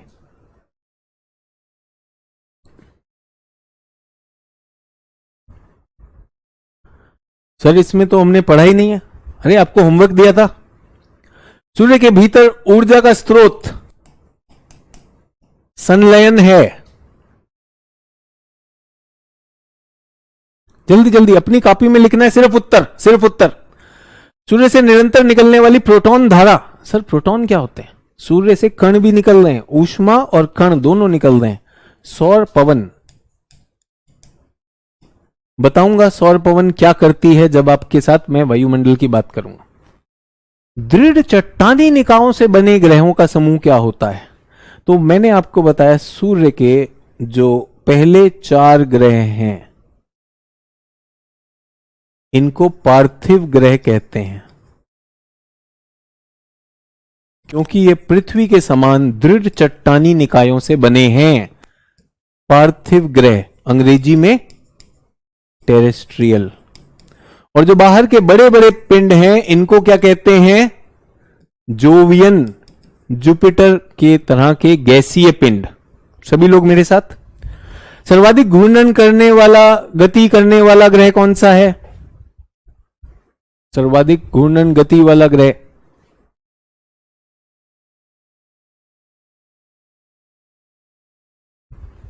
जल्दी बताइए। जिसमें दिन सबसे छोटा होता है? सर बृहस्पति, 10 घंटे का दिन। धूल और बर्फ के कणों से घिरा हुआ ग्रह जल्दी से बताइए, जिसमें सूर्य खूब सारे छल्ले हैं। सर शनि। कितने लोगों को पांचों सही मिले? कितने लोगों को पांचों सही मिले? आपका स्कोर 8/10 है तो चलेगा, 9/10 है तो चलेगा, 10/10 है तो चलेगा अभी तक। अगर इसके अलावा कुछ है तो गड़बड़ है। ठीक है, चलिए, बहुत अच्छी। अगले 5 प्रश्न। आपका होमवर्क भी चेक कर रहा हूं, क्लास भी चेक कर रहा हूं। किस ग्रह की घूर्णन धुरी अपनी कक्षीय तल से धुरी से 80 डिग्री तक झुकी हुई है? सर ये नहीं पता है। सबसे कम घनत्व वाला ग्रह कौन सा है? आप तो रटे हुए हैं, जल्दी से बताइए। सबसे अधिक घनत्व किस ग्रह का है? फोबोस और डीमोस किस ग्रह के 2 चंद्रमा हैं? ये तो याद होगा। फोबोस और डीमोस किसके हैं? टाइटन और गैनीमीड किस किस ग्रह के हैं? धूमकेतुओं का स्रोत क्या है? तो इसका उत्तर है अरुण, यूरेनस। सबसे कम घनत्व वाला है शनि। सबसे अधिक घनत्व वाली है पृथ्वी। फोबोस और डीमोस मंगल के चांद हैं। टाइटन शनि का है सबसे बड़ा। गैनीमीड बृहस्पति का सबसे बड़ा चंद्रमा है। धूमकेतु ऊर्ट बादल से आते हैं। सर 11 नंबर समझ में नहीं आया। 11 नंबर, ये धुरी, सारे ग्रह ऐसे घूमते हैं, सारे ग्रह ऐसे घूमते हैं। सभी को समझ में आया? इस तरह से ग्रह घूमता है, इस तरह से ग्रह घूमता है, परिक्रमा भी कर रहा है ये। लेकिन यूरेनस अकेला ग्रह है जिसकी धुरी इतनी तिरछी हो चुकी है, ये ऐसे घूमता है।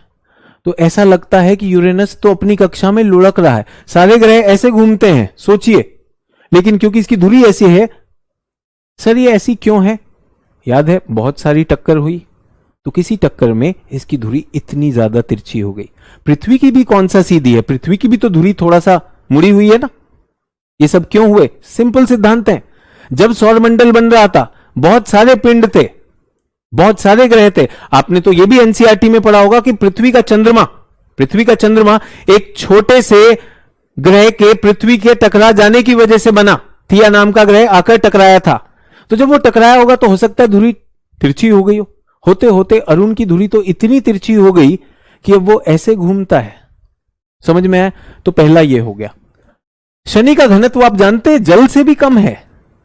अगर मेरे पास इतना बड़ा एक तालाब होता कि उसमें पूरा का पूरा शनि ग्रह आ जाता, एक पानी का तालाब अगर काल्पनिक है, इतना बड़ा होता, उसमें पानी भरा होता जिसमें शनि आ जाए, तो शनि उस पर तैर जाता। शनि इतना हल्का है।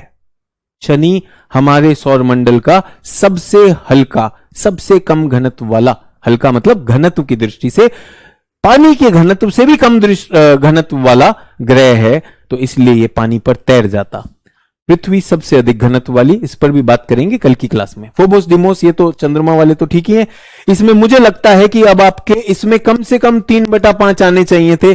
तो आपका स्कोर अब तक 10, 11, 12 हो जाना चाहिए। उत्तर, अरुण को लुढ़कता ग्रह भी कहते हैं। कभी कभी यह आता है लुढ़कता हुआ ग्रह कौन सा है?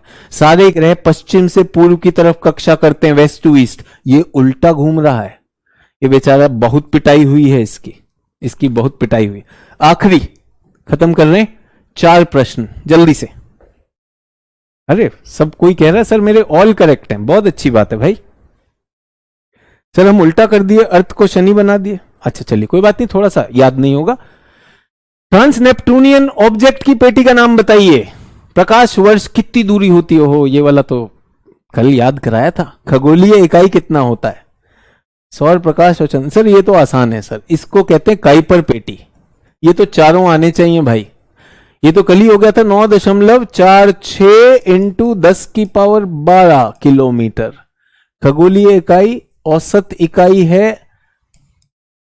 150 मिलियन या 15 करोड़ किलोमीटर। सौर प्रकाश आता है 8 मिनट में, ये आता है 1.25 सेकंड में। जल्दी से बताइए। भूगोल समझ भी आ रहा है, भूगोल आपके पास घटित भी हो रहा है, और हां मैं बातें कर रहा हूं, गर्व से बातें कर रहा हूं, क्योंकि यूपीएससी पास करना है तो विषय की समझ आनी चाहिए। विषय के बारे में कुछ तथ्य, रोचक तथ्यों का समागम नहीं कर रहा हूं, विषय बता रहा हूं। याद रखिएगा कि ब्रह्मांड में बहुत सारे ग्रह अभी भी बन रहे हैं। और किसी ने कहा सर क्या शब्द बोलना है, तो पृथ्वी कैसे बनी? एक ही शब्द है उसके लिए, एक्रीशन। इसको कहा जाता है प्लैनेटरी एक्रीशन। अंग्रेजी में कहते हैं ग्रह कैसे बनता है? प्लैनेटरी एक्रीशन से बनता है। सनसनी जो भी थी, ठीक है, चिपकने से, कोहेशन से। मेरे साथ सभी लोग, ये हो गया। हम कहां पे थे? यहां पे हैं। क्लास खत्म कर दें? अच्छा, आपका जोश अपनी जगह पर होगा। ग्रहों में केवल पृथ्वी पर ही जीवन क्यों है, ये हम बात कर चुके हैं। इसको एक लास्ट प्रश्न को, ये इसका उत्तर हमने कल सही नहीं दिया था। संसंजन 2 बार बिंदी लगाई है उन्होंने। इसका उत्तर कल हमने सही नहीं दिया था भाई, ये कहां गड़बड़ हुई थी? जल्दी से बताइए, इसका उत्तर क्या है? कल हमने उत्तर गड़बड़ दिया था। विज्ञान तो कॉन्सेप्ट तो सही समझ में आया था, उत्तर क्या है इसका? क्लास खत्म कर रहे हैं पूरे जोश के साथ। अरे वाह, बहुत अच्छा। 18/20। कोमल गुप्ता जी 10/20। बेटा हैंड आउट पढ़ लो, हैंड आउट पढ़ लो, और फिर मैं बता रहा हूं, जो भी मैं क्लास कराता जाऊंगा वो दिमाग में बैठता जाएगा। 4 आदमी को समझा सकते हो, सिर्फ बात नहीं कर रहा हूं। गोल्डीलॉक जोन क्या है? वो जोन जिसमें जीवन होगा। जल्दी से बताइए इसका उत्तर। तो कल शायद मैंने देखा, हमने ए पे बात की थी। ए तो है पृथ्वी की सतह के ऊपर रहने योग्य। पृथ्वी की सतह तो नहीं था ना, पृथ्वी की सतह तो नहीं है। गोल्डीलॉक जोन तो हमने आपको सचित्र दिखाया था, वो क्षेत्र है तारे से कितनी दूरी पर, तारे से कितनी दूरी पर जीवन की संभावना है कि अगर उस दूरी पर कोई ग्रह आ गया तो उस ग्रह पर जीवन होगा कि नहीं। तो पृथ्वी की सतह के ऊपर, ये शायद हमने ऐसा बता दिया था, लेकिन एक्सप्लेन कुछ किया था, शायद टिक में ए आ गया होगा। जो सी है, search for earth like planet, बाह्य अंतरिक्ष में पृथ्वी जैसे ग्रह की खोज करना, वो हो सकता है। ठीक है। Limit of habitable zone above the surface of earth, पृथ्वी की सतह के ऊपर हैबिटेबल जोन कितना होगा, एक वो सोचना है, और एक ये सोचना है Goldilock zone earth like planet. तो अगर इसे जीवन से जोड़ के देखेंगे तो ये हो जाएगा, अगर सिर्फ हैबिटेबल जोन में देखेंगे तो ये हो जाएगा। सभी लोग मेरे साथ? तो इसमें डाउट में नहीं आना है कि क्या उत्तर होगा, कॉन्सेप्ट करना था। ये तो प्रीवियस ईयर क्वेश्चन चला गया ना, प्रीवियस ईयर क्वेश्चन चला गया कि बाह्य अंतरिक्ष में पृथ्वी जैसे ग्रह की खोज, तो वो तो एक्सोप्लैनेट होता है। लेकिन हमने क्या देखा था, पृथ्वी की सतह के ऊपर रहने योग्य क्षेत्र की सीमाएं। सो अगर हम देखें सतह पे या रहने योग्य, तो बहुत सारे क्षेत्र हो सकते हैं। हम तो ग्रहों की तुलना में कर रहे थे। सभी लोग मेरे साथ? चलिए, बहुत बहुत धन्यवाद। वैसे तो 9:30 तक 7:30 तक क्लास खत्म हो जानी चाहिए।